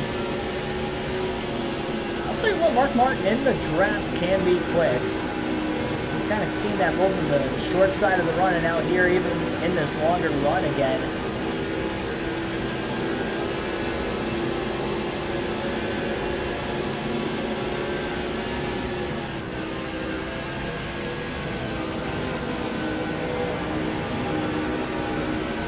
Johnson starting to lead quite a few laps. Jeff Gordon was leading a lot earlier, but Jimmy Johnson's really taken over this race, especially since we got to just shy of halfway. If he can get a max points day to get that second win of the year, he can really close on Martin. Be 2 wins in the last 3 races for Johnson as well. And if I'm not mistaken, I think Jimmy Johnson's finished in the top 10 every race this year too. So both Johnson and Martin had 10 top 10s in the first 10 races. Martin only outside the top 5 one time.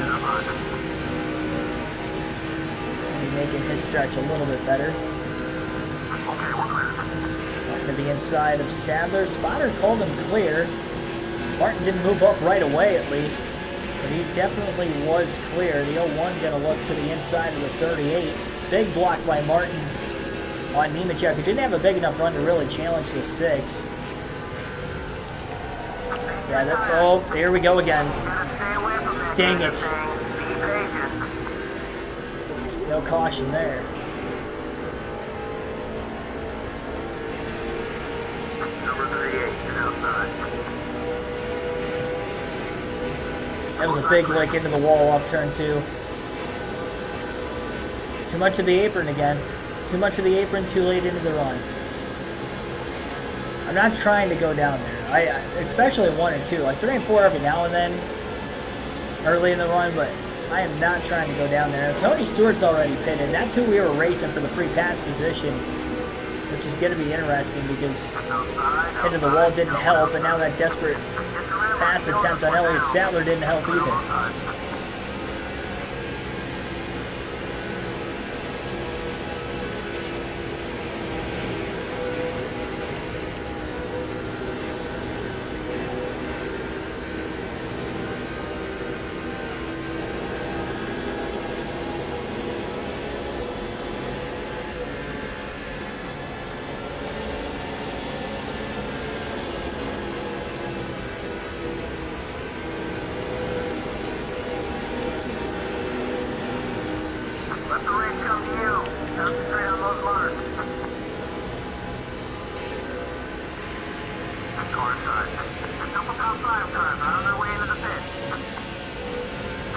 Killing myself competitively.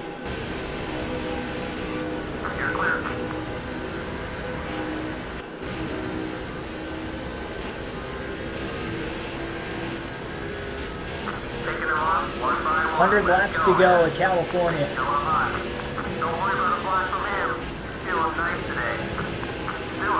Down to a 2-stop race. One for everybody who hasn't pitted yet. I mean, I don't know about Jimmy Johnson and where he's at on fuel. I mean, technically it's lap 152, so we're down to 99 laps to go. Martin had to stretch an extra lap, though, just in case he gets this lap back.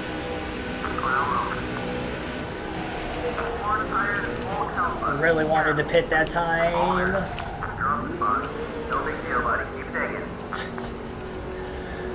I really wanted to pit, and I almost turned myself off of Martin Truex Jr. That was a terrible end of the run. My goodness.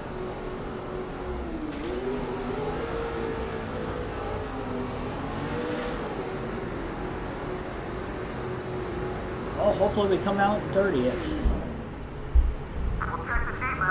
16 will go to work. 4 tires and fuel.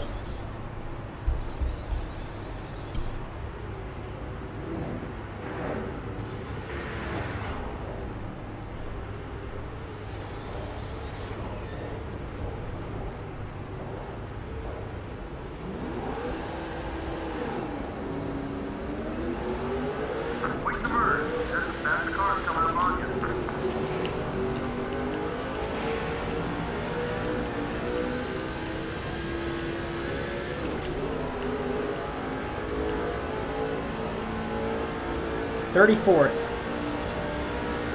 Gordon's still on the track though, so I don't think all the leaders have pit yet.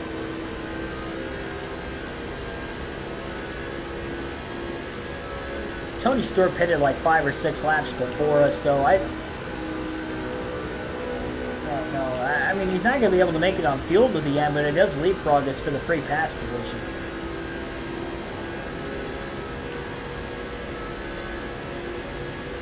We're 2 laps down until Jeff Gordon pits.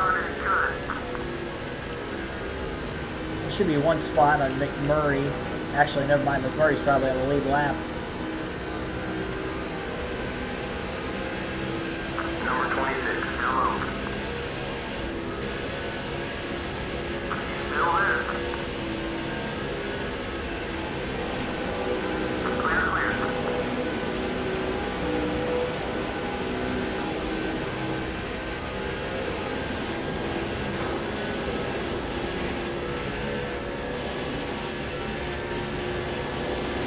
Yeah, I'm just going to assume McMurray's on the lead lap. Stay behind him. Stay in the draft. Because I'm not that quick with the clean air. Maybe a little more so short run, but even still. And 33rd. There's quite a few cars that are on pit road working their way out right now. I mean, maybe I could cycle back into 30th. I would just like to think, though, that Tony Stewart's going to be ahead of us. Quite a ways ahead of us at that. There's Gordon in the pits. We got 1 lap back. Gonna get another position back in 1 and 2. There's Denny Hamlin. Hamlin on the lead lap. Okay, so that was not a spot. Martin low off turn 2 on McMurray. Doesn't want to pass him. Murray just went a little wider. Jeff Gordon staying out as long as he did, definitely ensuring he can make that one more stop. He's trying to get up to speed on the apron of the track through 1 and 2. We'll see where he'll cycle. He's trying to battle his teammate Jimmy Johnson right now, and I gotta say, what a fast stop by that 2014 of Jeff Gordon. And Jimmy Johnson, who was leading coming into the pit stops, will now be the leader following despite pitting a handful of laps before Gordon. 5 to 6 laps later, Gordon pits and still comes out with the lead, so he's back in control of things here. But it looked like Jimmy Johnson was going to be tough to beat. It looks like his teammate Jeff Gordon may be tough to beat now.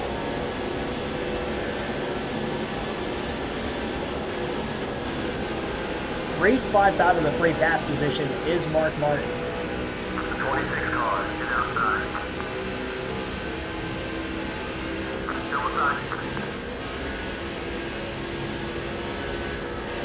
Clear, all clear.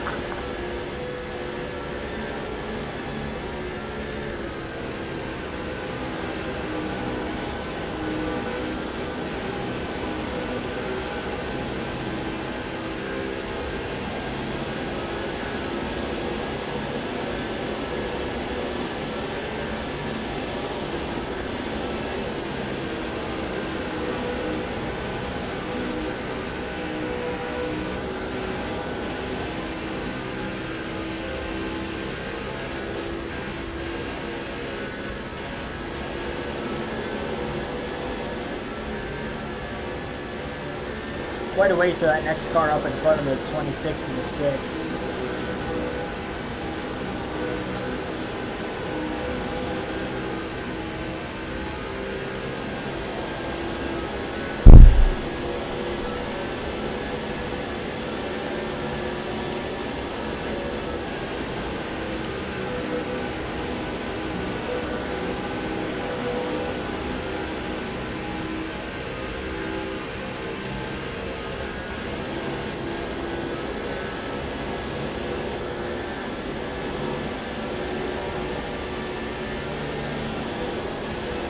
Miles an hour. It's amazing where I'm at speed-wise getting off of turn 4 at my slowest and where I'm at my fastest.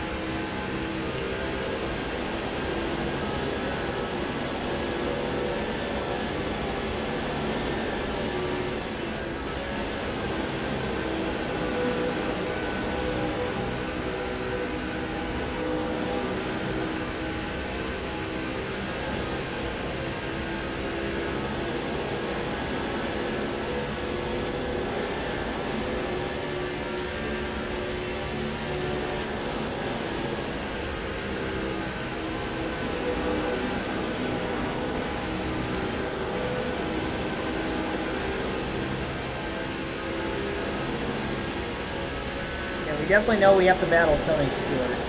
I mean, McMurray could be one of those 2 spots we're looking for, but I mean, it doesn't make any sense to pass him right now when we know it's not going to be the free pass position anyway. Even if it gets us 1 spot closer, that doesn't really matter. 89 laps to go. California Speedway. Everybody has to pit at least 1 more time. Now, there's quite a few drivers who are looking to be short on fuel with the way of how that 4th caution of the race came out at lap 101, right at the edge of the pit window at the time. We do know our driver, Mark Martin, is going to be able to make it pretty much no problem, and not really going to say the same, though, for a lot of other drivers.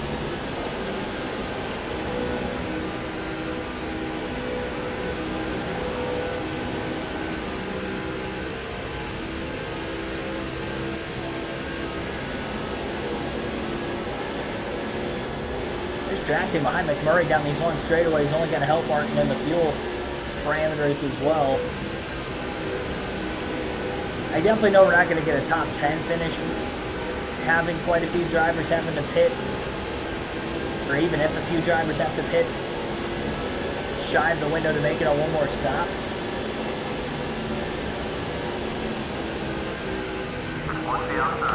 Right in the middle of 3 and 4, too much apron. Honestly, this early in the run, I thought I could have gotten away with it. We only have about, what, maybe 10 laps on our tires at the most? I was shocked I couldn't hold it. And of course, lost some more ground with it. So Jeremy Mayfield 19 cars, the next one up ahead of Jamie McMurray. Murray running these guys down.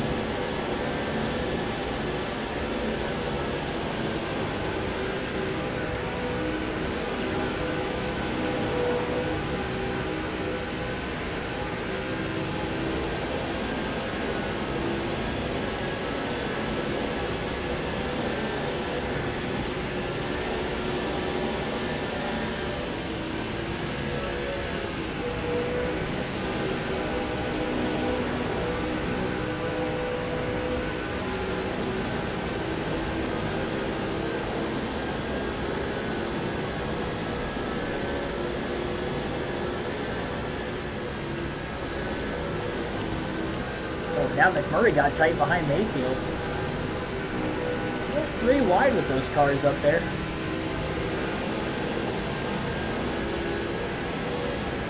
Martin's got to make sure he stays with these guys. Murray got behind Mayfield and he's almost starting to pull Martin just a little bit.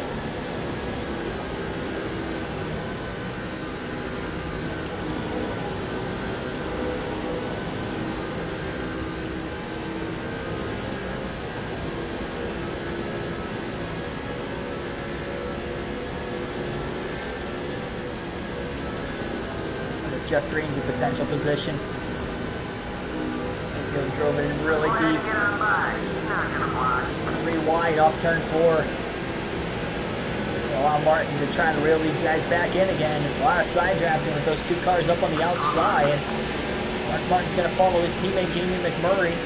Gets by Jeff Green, that was a spot. Contact with Mayfield, dangerous area of the track there.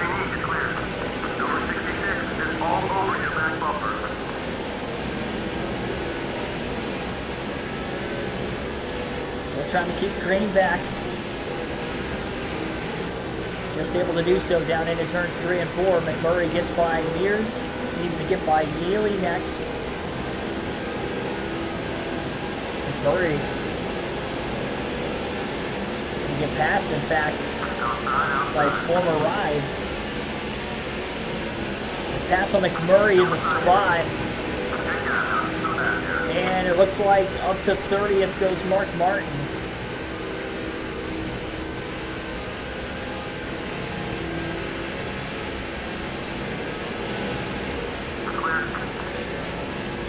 So 30th place here for Mark Martin. Might have had somebody else blow an engine because I don't believe Mark is in the free pass. Well, now he's in 29th. Hold on.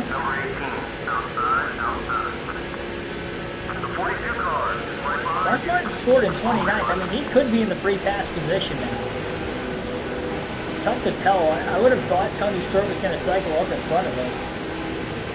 Look at J.J. Yaley right in front of us. Yaley's on the lead lap. And if we could just get a caution. I think McMurray was a spot. So we have to stay in front of our teammate now. Trying to draft with Yaley, I just don't think he's fast enough.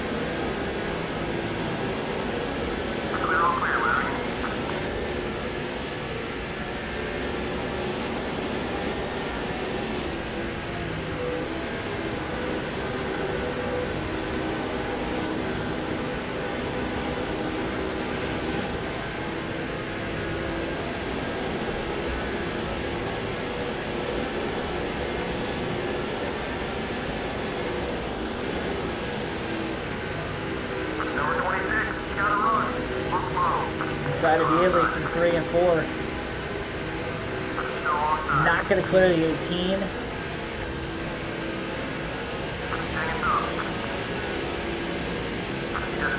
And there goes McMurray right back by the 6 on the outside. He drafted with Yaley the whole way. Martin going to have to get his teammate back. This is an important battle for position here. 1 lap down, potentially a free pass spot between Martin and McMurray. Martin's got it by inches into 3 and 4 and has the positioning on the bottom. Will clear the 26 into the corner. It's back to the inside of the 18 again. And he will clear Yaley off turn 4 that time. Big block.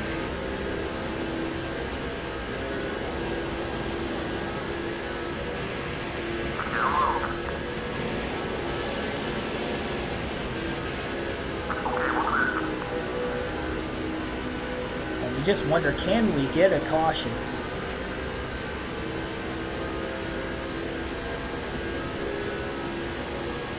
In this situation.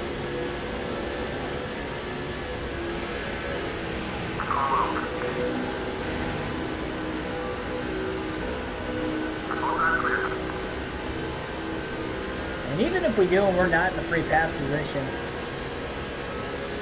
I think I have to pit so I can run longer the next run and then hope we get a caution while we're on the lead lap. Big block on Yaley, and that only moved Martin up the track on his own.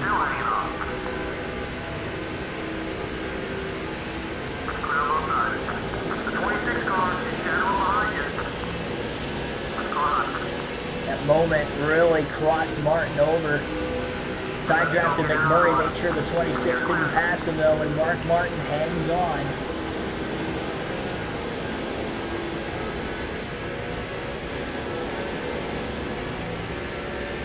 Murray actually lost quite a bit of ground off turn 4 now as Martin pulls him.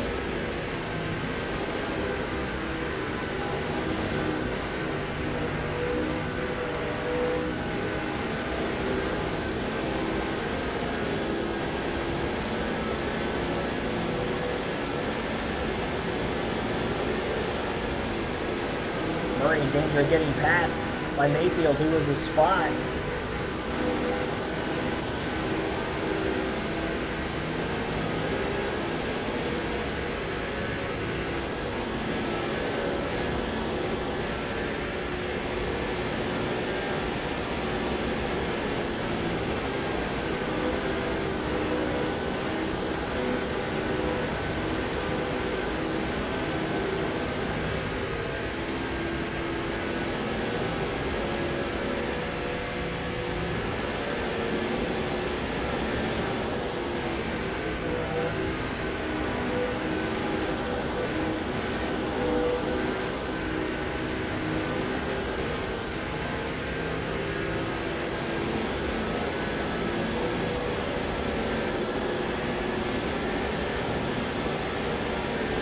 Well, we're running out of laps. We're down to 75 laps to go. The longer it takes for a caution to come out, the less laps we're going to have to try to drive through the field. Well, the car that we already know isn't that quick. In the grand scheme of things, I mean, borderline top 10. I'd like to keep that streak alive, and knowing Jimmy Johnson's up inside the top 5, more than likely he's probably in second behind Jeff Gordon. He's going to gain a lot of points on the 6. The way things are looking right now. Even if we're not in the free pass position, I think a caution would help us because we could pit. We're still going to be 20 to 25 laps short on fuel, but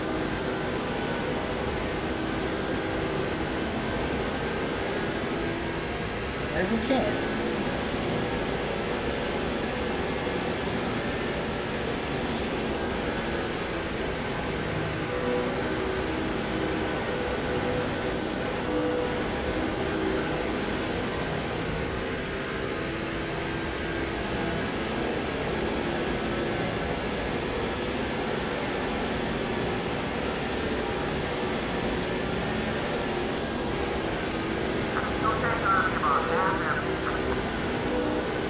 Halfway out of gas this point in the run.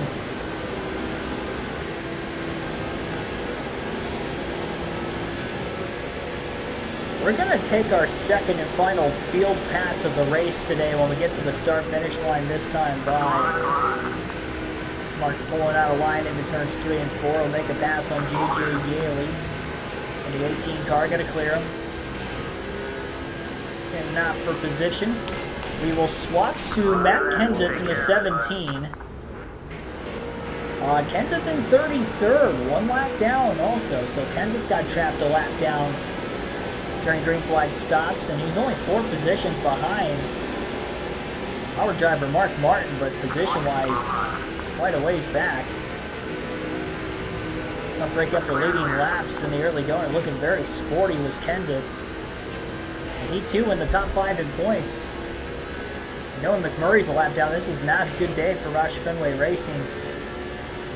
Not really any clue exactly where Greg Biffle's at on track currently.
Go one more lap with Kenseth at the start finish line, then we'll swap to either McMurray or Biffle next.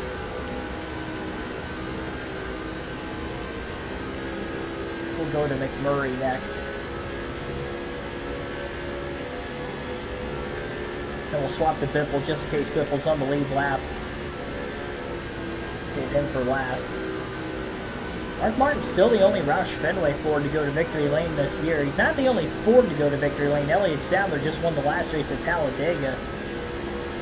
Robert Yates Racing. 38 car was his first win of the season. Michael Waltrip in the 55 car just up ahead for Kenseth. Kenseth closing fast. He'll get blocked for now.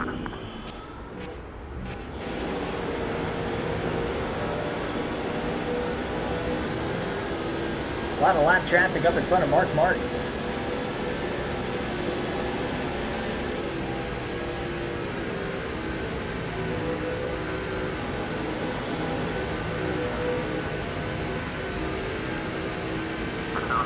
Once again, Murray trying to gain as he gets by the 19 of Mayfield. Trying to, at least. Mayfield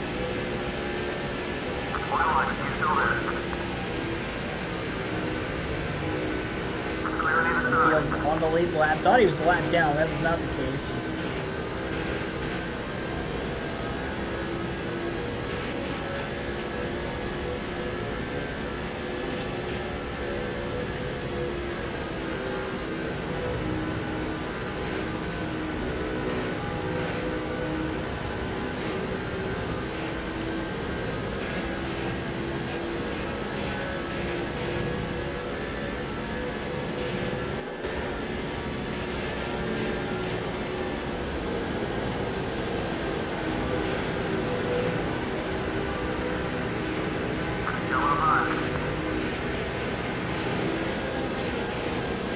By the way, it was J.J. Yaley that was holding up the 6.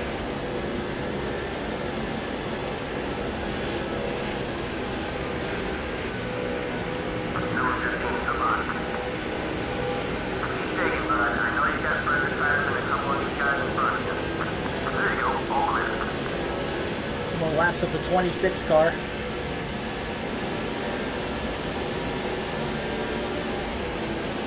Martin trying to get underneath the 18 of Yaley, almost making contact.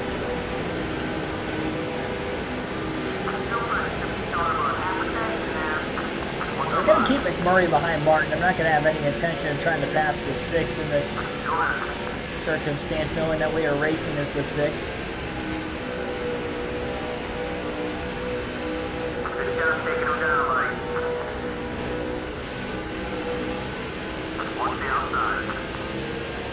Was lifting quite a bit off turn 4 there. I really didn't want to pass him. He left a lot of the bottom open. His teammate.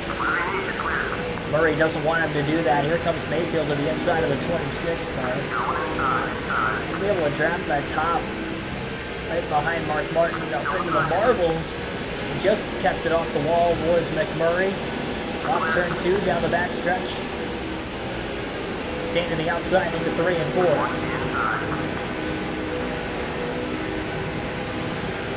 A lot of contact and a big slide for McMurray into the gas as he powers it back through. Big slide again, trying to catch the race car. This is going to cost him a lot of time.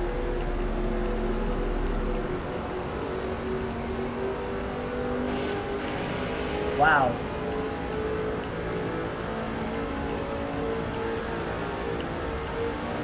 He wants to help you, but he's got his own problem right now, bud.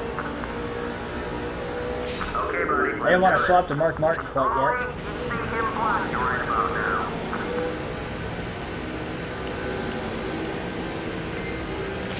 There we go. I was trying to get to Greg Biffle. Biffle is for position. He's in 3rd. Solid run for the Biff. Well, now we know Martin's quite a ways ahead of 30th. That mistake for McMurray. Slight contact off turn 4, that last lap with J.J. Yaley. So Jeff Gordon leads the race. Jimmy Johnson more than likely second. And then here you see Greg Biffle in third. Lap 190 at the line. As the Biff is 3.6 to 3.7 seconds off the race lead. A little bit of lap traffic for the leaders up here. Well, you got 3 Roush Fenway Fords a lap down, the other one on the lead lap in third. It's still in contention to win this under the right circumstances. You just never know.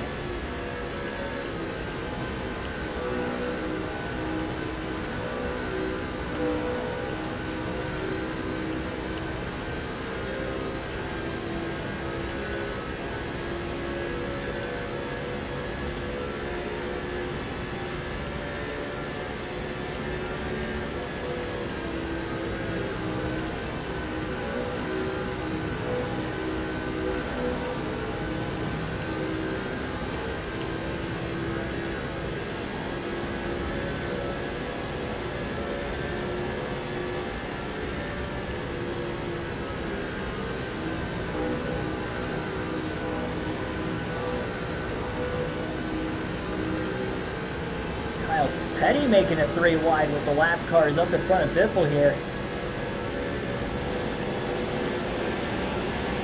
They all narrowly make contact. The 124 car. Biffle blowing by them all 4 tires down on the apron through 1 and 2. The 16 car's got a lot of grip. And he is fast, and he is running down Johnson, who really struggled to get by those handful of lap cars the last few laps.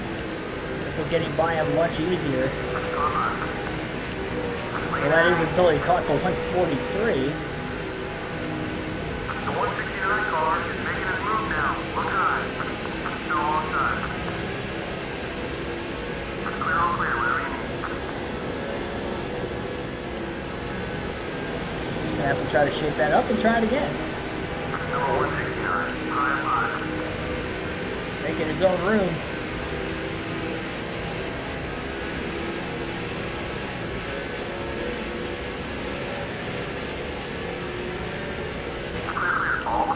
Car blowing up down on the apron.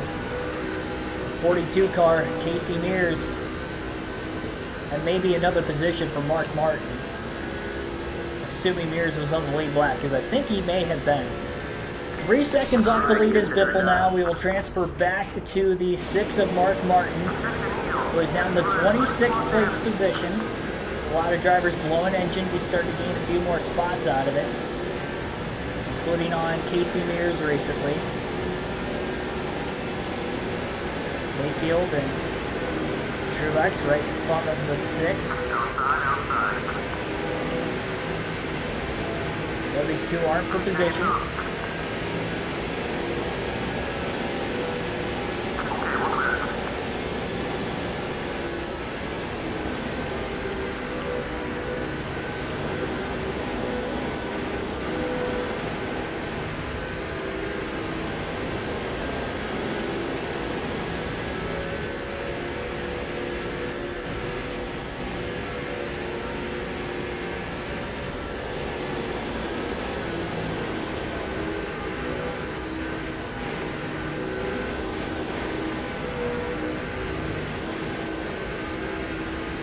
Definitely feel Martin's quicker than Mayfield.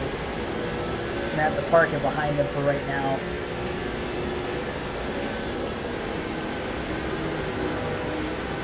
Martin definitely trying to pace it as well as he can on fuel.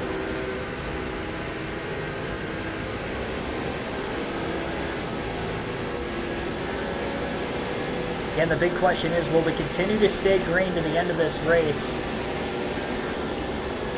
Our last caution came out at lap 101. We've had 4 cautions in this 500-mile race in California, but it has been almost 100 laps since the last yellow. And Mark Martin in 26 could be in the free pass position. We know Mayfield is not a lap down, so Martin's just trying to save some extra fuel behind him for right now. Really wants to go as far as he can on a full tank. To the inside of Mayfield off of turn 4, but not going to hang on the corner panel and side draft him. Honestly, doesn't have a lot of straightaway speed as it is, so it's almost faster. Even with drafting and saving fuel on the straightaways, it just stay behind the 19.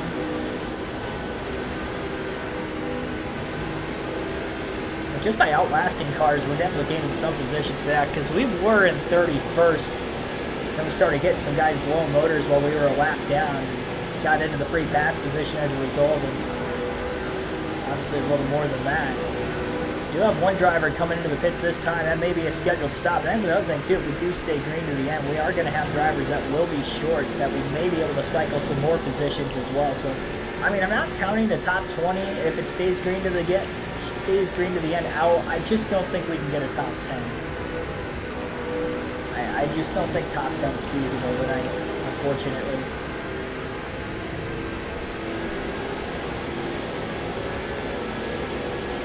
Nice Demon King 92 Hammer, thanks for tuning in. A few other cars on pit road as we speak. Now again, because we are a lap down, Jeff Gordon technically at lap 199 right now, but all these guys pitting right now are definitely going to be short on fuel to the end. In fact, Tony Stewart was ahead of Mark Martin, so Martin was not in the free pass position until now with Tony Stewart pitting, so never mind on that.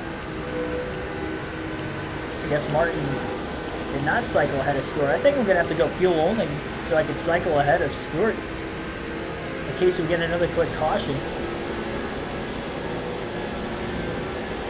Because otherwise we were still going to be a lap down. Mayfield may be pitting this time. He is not. He went a little wide just in case, and he went wide in the middle of the corner also.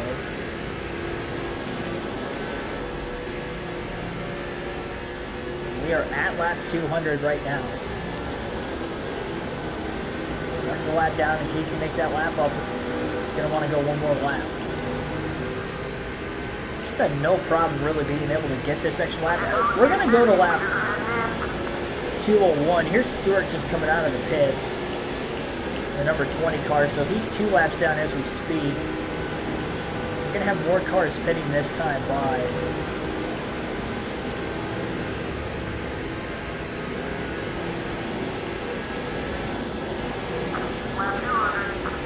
$50 laps to go at the California Speedway. Stewart going wide in 1 and 2, and he's got clean air around him. Quite surprised that that's the case. He's got fresher tires, but Mark Martin going to go fuel only. Jeff Gordon staying out one more lap. And Mark Martin's going to go one more lap as well. 3 wide. We get by both Mayfield and Stewart, clearing a bolt off turn 4. Stewart's coming with a little bit of momentum. 6 trying to stay in front of the 20, leading into the next pit stop at the very least.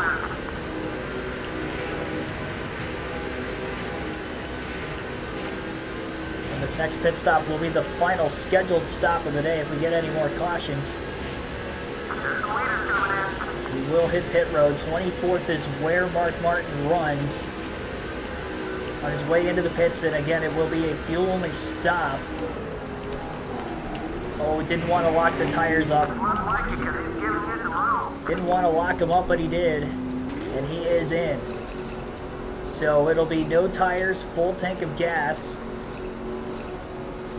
Yeah, I can't take tires. I don't want to risk that right now, so we're gonna go fuel only. I did lock the tires up again, quite a bit coming in, but this is so I can cycle ahead of Stewart and then get a quick caution to get the free pass, and then we get the free pass, we come back down and we take 4 tires, and we may get some other cars to pit too as well, so we could jump position. Well, we wouldn't jump positions because we'd be at the tail end of the longest line and restart anyway. I mean, this is the last hope I have of getting back on the lead lap for the end of the race, essentially.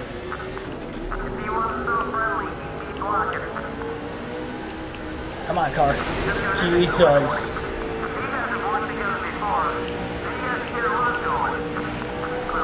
There's Stewart. Come on, we need to beat him for the free pass position. How do we go fuel only and we still cycle out behind Tony Stewart? I get he pitted before us, but we literally went fuel only.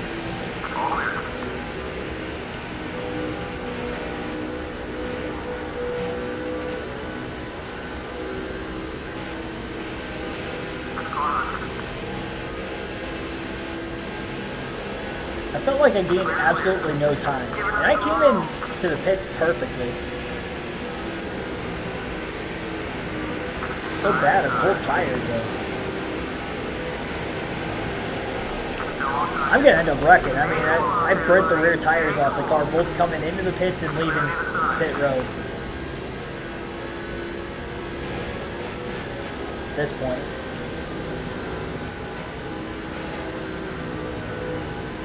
Caution. Oh, are you kidding me? Debris. Our 5th caution of the race. And that was the caution Mark Martin needed. And Tony Stewart was the driver who brought out the yellow. He brought out his own caution. Now, technically, he wouldn't get the free pass. I'm pretty sure the game's going to give it to him, though. Oh, man. Probably got that from running into the back of it. I have to pit now. I mean, that stinks. I tried. We got quite a few other drivers. Well, not quite a few. There's a few drivers pitting. Not everybody's coming down, but pretty much everybody that was looking to be short on fuel is coming in. Stewart got the free pass, so he's definitely got to come in. He's not going to lose anything. And now we're going to have to race back up to 26th, it looks like. So 26th place will be the free pass position. And this will ensure that everybody's going to be able to make it on fuel to the end, so no more fuel mileage race.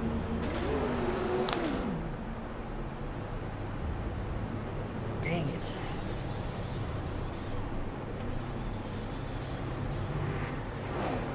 And we got a mistake on pit road. Sure, why not? Let's lose some more positions, why don't we? Had the right idea. I was hoping for that quick caution. I got it. It just didn't cycle out ahead of Stewart.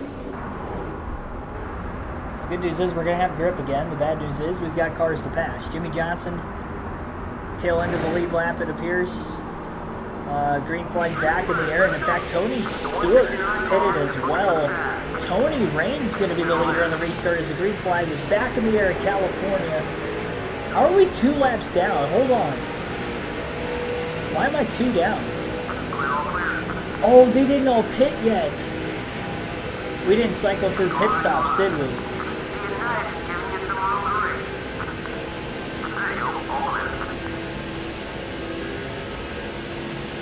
I'm like really confused. We're 2 laps down. And Tony Raines is leading. Now Kurt Busch is leading.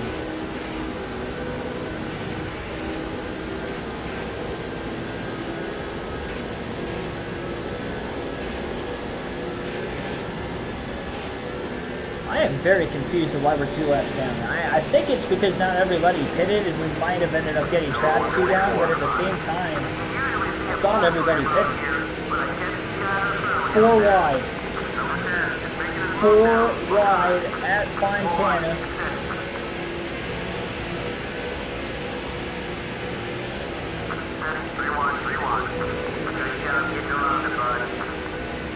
I'm trying to get some spots back.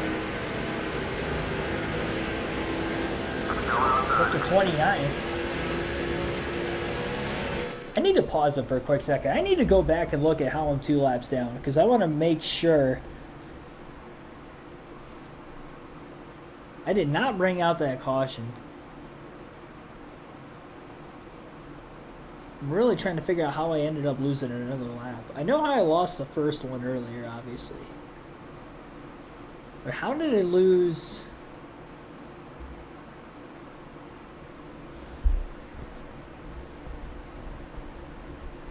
Gordon was still on the track. I gotta look to see when Jeff Gordon pitted. The only thing I could think of is Jeff Gordon didn't pit.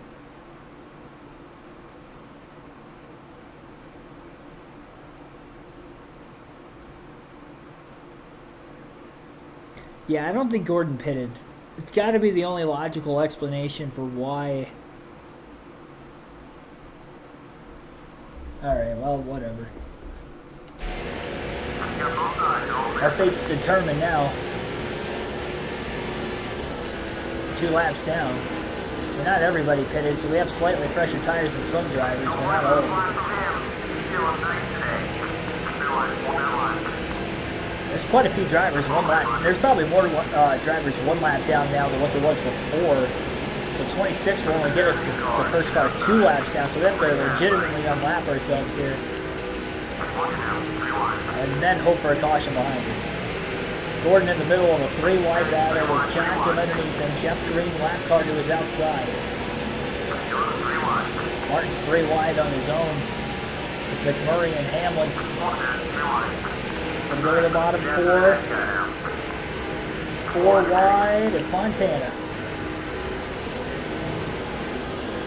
Barely cleared on Johnson.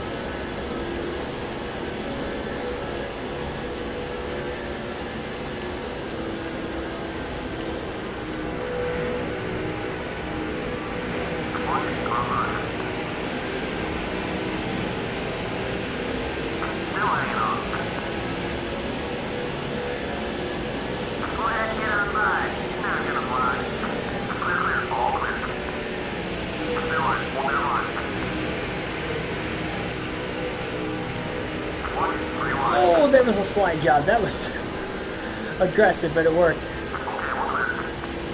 As quick as I've gotten through the field, I'll tell you that much. Fresh tires feels nice, but and to lose as much ground as we did, we lost 2 laps in this race.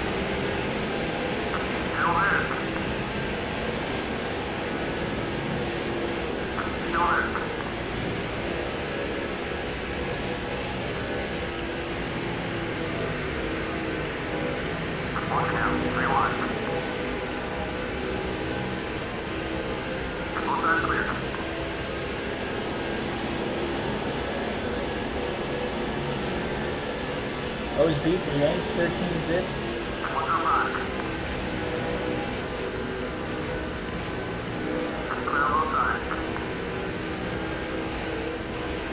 There's definitely a chance to get one of these 2 laps back up here. We've got to go. Have we seen our 5th and final caution, or will we see a 6th? Is there a chance that Martin can get one of his 2 laps back as he is racing his way closer and closer to the front of the field? The first time all day Kurt Busch has led any laps. Some of the leaders ended up hitting pit road. They lost some time as a result. Martin to the apron trying to slide up past J.J. Yaley, barely cleared him. And a big block in the tri-oval as well.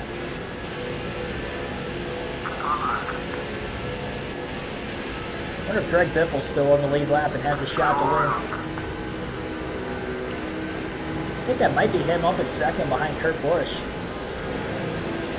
Potentially. Martin going all the way to the bottom of the track, trying to draft off of Kevin Harvick. Harvick going up, trying to side draft Sadler. Martin going to clear the 38. Mighty big block by the 29 on the front stretch. Well,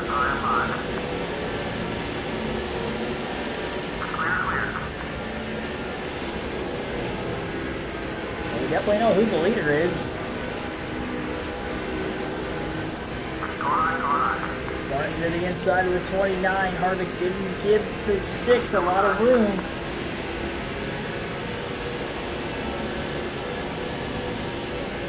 Martin knows he's got to go.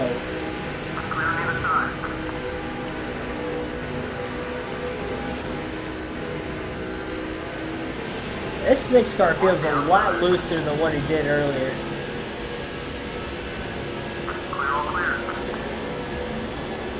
I didn't make any adjustment changes when I was on pit road, but it definitely feels looser.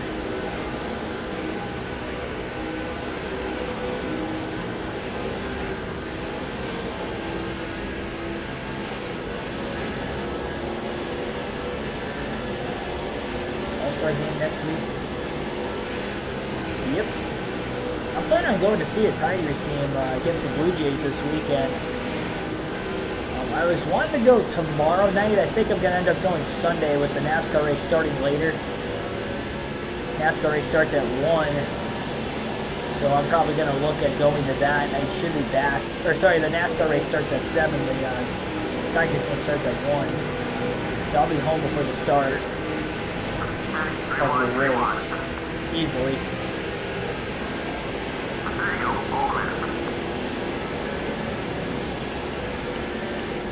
By the way, Greg Biffle to the lead.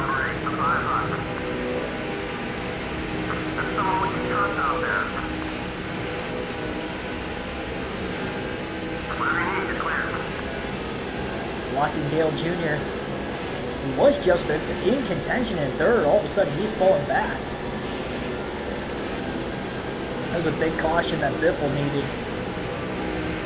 Wonder if there's a chance for Jeff Gordon or Jimmy Johnson on the lead lap to try to get back up in contention again.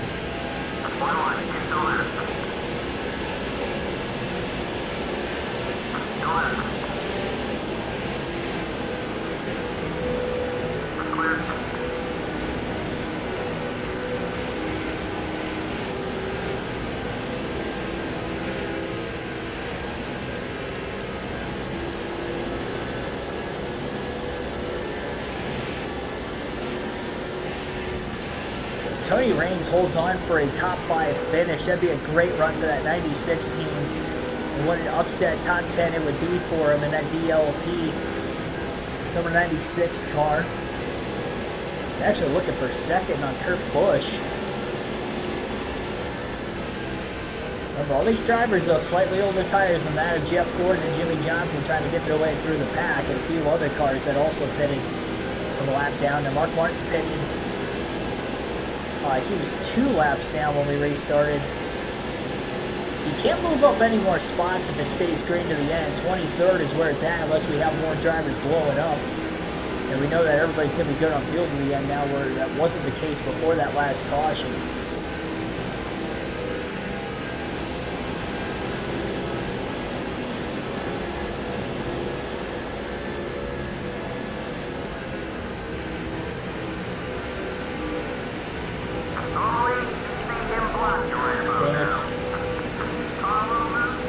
Trying to get into him.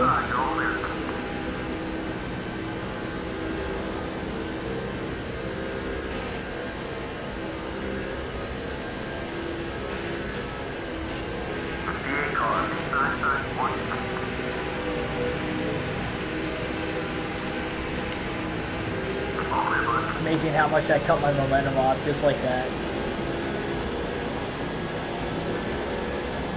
Jared and Sadler are battling. I keep calling Dale Jr. Dale Jarrett for some reason. I don't know why. That's the second time I've done that. But I was going to say that Dale Jr. and Sadler battling pretty hard, so Martin going to stay with them. Harvey got slowed up quite a bit by that contact with Mark Martin as well. 27 laps to go in this race.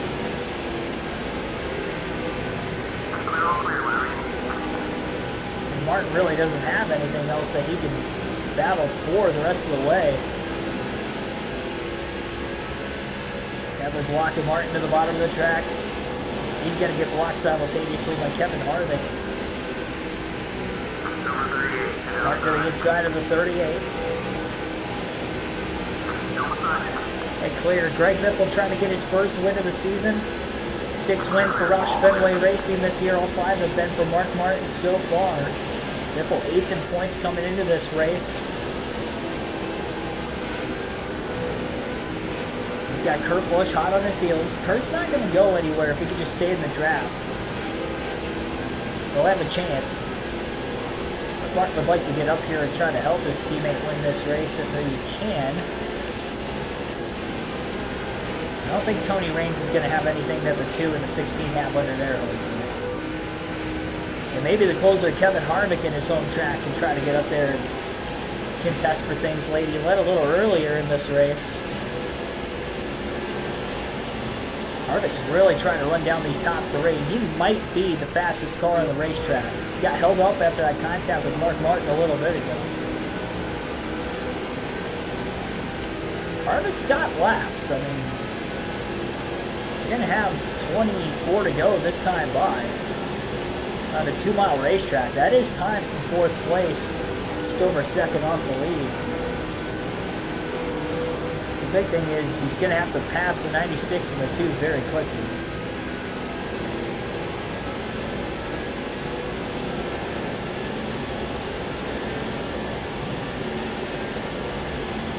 Which he is, and it almost looks like the 16 is pulling the 2 just a little bit. And the 96 is starting to put a little bit more pressure on Kurt Busch for second all of a sudden. He's looking low off turn 2. Tony Raines going for second place on the backstretch.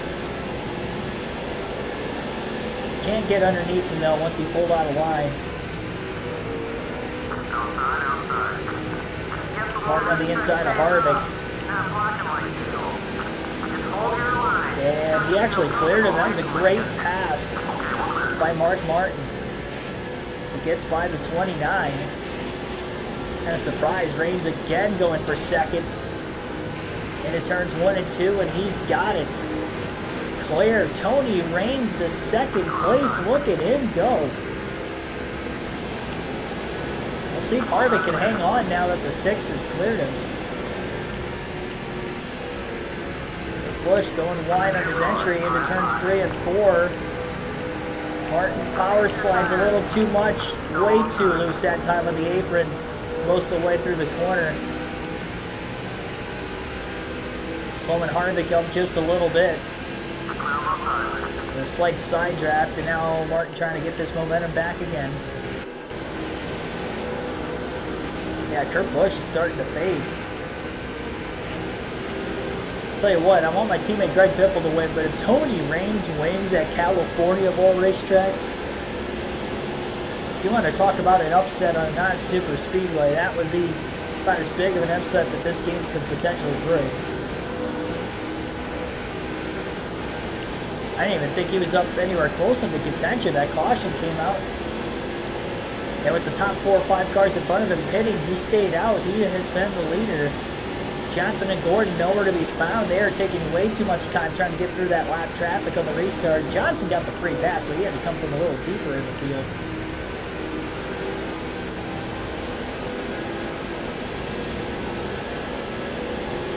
$20 to go this time by. Actually, Martin 2 laps down, not 1, so 19 laps to go at the start-finish line this time by.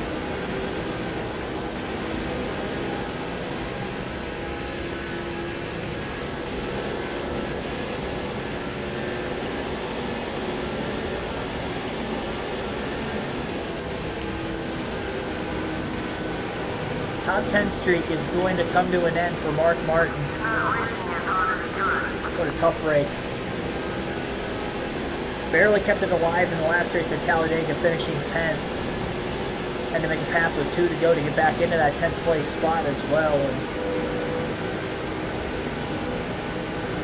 And today just wasn't meant to be. 2 laps down. Couple cautions in the middle, green flag stops. Trap Martin each of the 2 laps down. Kevin Harvick trying to go for third on Kurt Busch, who was really faded, and Harvick surprisingly ran him back down.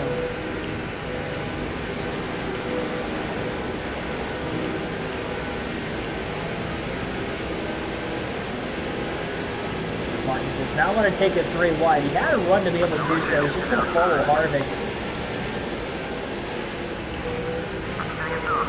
Once again, he gets to third. Martin clears Kurt Busch. Kurt falls to 4th, and he's going to try not to lose another spot here the rest of the way. Can Tony Raines keep up with Greg Biffle? I think so in the draft. He has seemed like he's been capable of being able to do that here in the late going. Where the problem really lies, though, is does he have enough speed to actually get past the 16? And that I don't know. When we drove this Biffle a couple times earlier, it felt he was much faster down the straightaways compared to our other Roush Fenway teammates, including ourselves. Which is where the speed has really lacked for Mark Martin here tonight. 17 laps to go this time by. Raines got off turn 4 very well that time. And if they can get the side-by-side, I wouldn't even count Kevin Harvick out of this race yet either. They don't call Kevin Harvick the closer for nothing. And he's done it at this racetrack before. Granted, it was not quite at this time. This is the 2006 season. It would have been 2011. But I think of him making that last lap pass here at turns 3 and 4, and Jimmy Johnson. Timed it perfect that day, trying to time it perfect here today.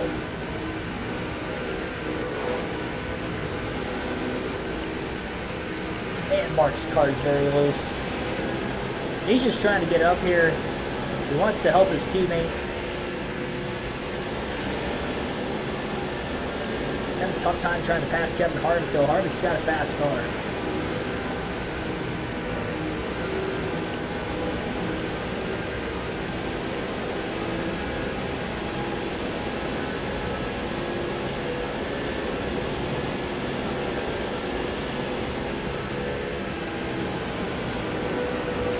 Spent $90 in groceries. Yeah, it's about normal for me.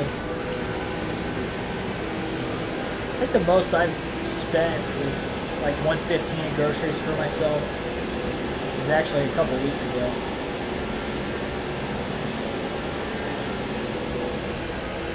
Harvick is all over Reigns.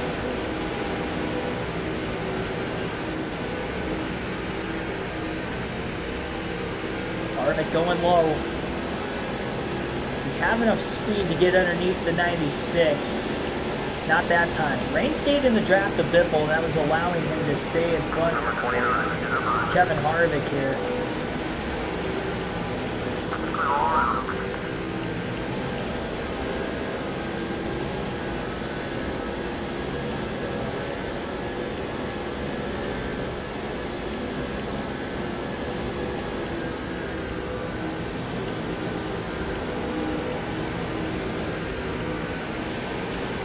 Reigns' battle is pretty strong, but it is allowing Greg Biffle to pull away just a little bit. Martin back and turns 3 and 4 up quite a bit. Harvick finally to the inside of Reigns. And Kevin Harvick into P2. Martin on the inside of the 96, he couldn't clear him. Martin trying to side draft him now. Oh, we clipped the apron a little bit, up the track, contact with Reigns. Martin hangs on.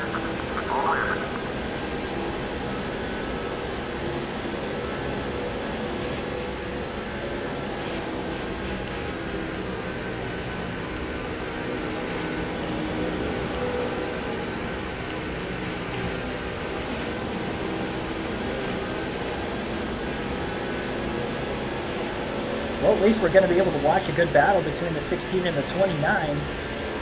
Even though we're going to be 2 laps down in 23rd, maybe we get another driver or two to blow an engine before the end of this race. Problem with the caution, we won't get to see this battle for the race win. If it happens with 10 or less laps to go, we'll have to line up behind all the lead lap cars. And we'll also be at risk of losing more positions to the end of the race, because the way we stand right now, that's definitely not going to be the case. Top 5 have ran away from the rest of the field for the most part, at least since this last restart, which took place at lap 217. We are 21 laps into the restart, and it's Greg Biffle and Kevin Harvick who presumably are going to be battling for the race win. We will be down to just 10 laps to go at the start-finish line this time by. Mark Martin got really, really loose off turn 2.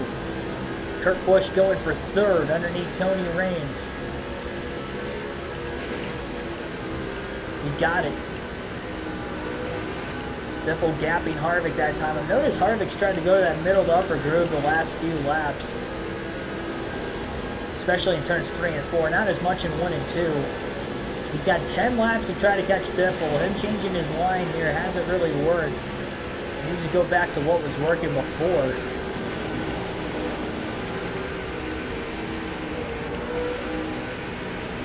Went with a big run on him and had to lift that time off turn 2. Keep from running into the back of him. He doesn't want Kurt Busch to get too close to that back bumper of the 6, knowing how loose the 6 car is getting as the tires are wearing on.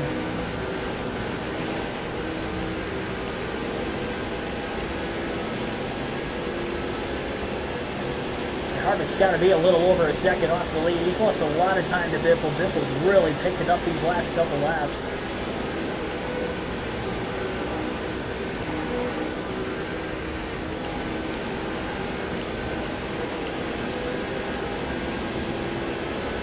really managing the gas. He's trying to stay in the dirty air behind Harvick to try to help the airflow of that race car out just a little bit more.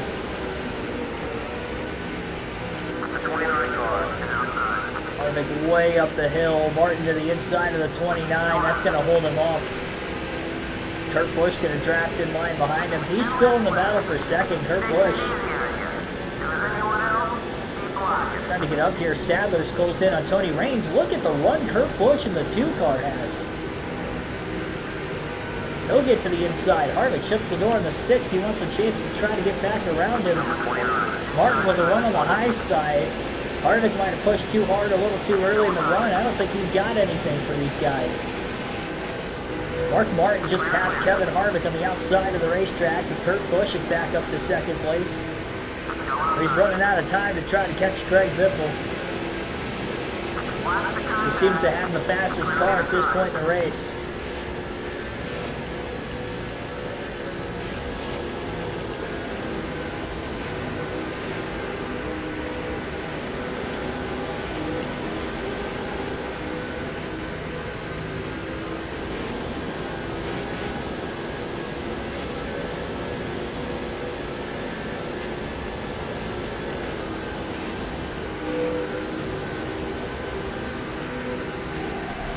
Martin clips the apron, and he slides quite a bit. Harvick going to get back around him here. Martin's got to make sure he doesn't bring out a late caution here and force Greg Biffle into having to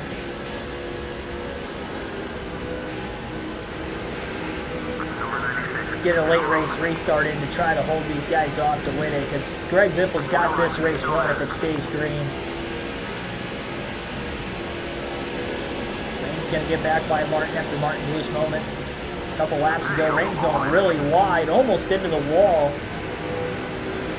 The top side of the racetrack, Sadler will take over 4th, Raines back to 5th, and Raines did hit the wall, looked like off turn 4. That might be Dale Jr. back at 6th. Could be wrong on that. Down to 5 laps to go in Fontana, California for Greg Biffle. Looks like Sadler's closing back in on Kevin Harvick again. Oh no! Wreck! Spin! Martin saved it. Caution's out. He got loose. Raines was just a little bit under and didn't realize they were 3 wide. And that is going to set up a restart late in this one. That hurts.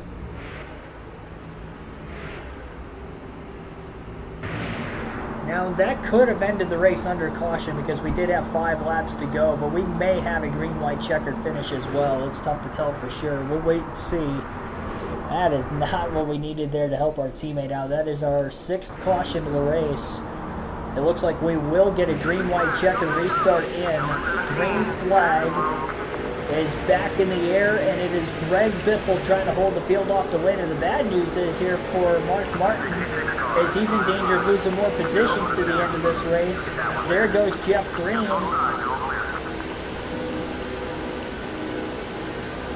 I mean, Martin was locked into a 23rd place finish, and now he's going to have to fend everybody off just to get 24th as he lost the spot. Kurt Busch to the lead on the restart, by the way.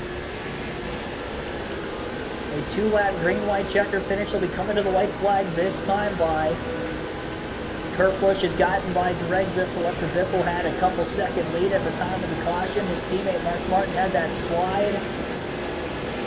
1 lap to go in the race.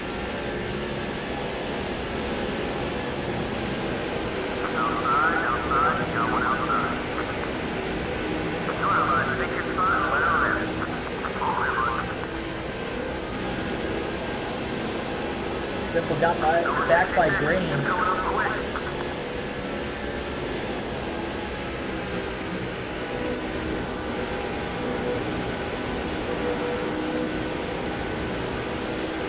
But it's going to be Kurt Busch off turn 4, racing to the checkered flag, and he'll get his first win of the season. The 3rd for Penske, the 4th for Dodge, and by 34 1/1000ths of a second, Kurt Busch barely edges out his former teammate Greg Biffle. I feel terrible that we costed our teammate a chance to win that race. Jeremy Mayfield got in the top 5 late. That also allowed Jimmy Johnson to get a top 5 on those fresher tires. Gordon finishes 7th. Oh my goodness, that hurt us in a couple different ways. Johnson would not have gotten a top 5 if we stayed green. Our teammate Greg Biffle would have gotten his first win. Instead, Kurt Busch gets his first win. And we still finished 23rd. We lost a spot to green, but we got him back in that final corner in the final lap. So we didn't actually lose any positions out of that. I feel terrible that we just cost him, Greg Biffle, this one. This is our first finish outside the top 10 this year. And I'll check our stats on the season real quick, but I'm pretty sure Jimmy Johnson has still finished in the top 10 through the first 11 races. So he's kept his streak alive. We have not.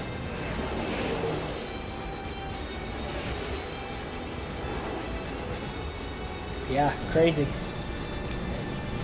12 laps led for Kurt Busch, that's it. Greg Biffle led 79 laps today. It was the most laps of anybody, and yeah, he deserved to win this one. I feel bad I brought out that caution.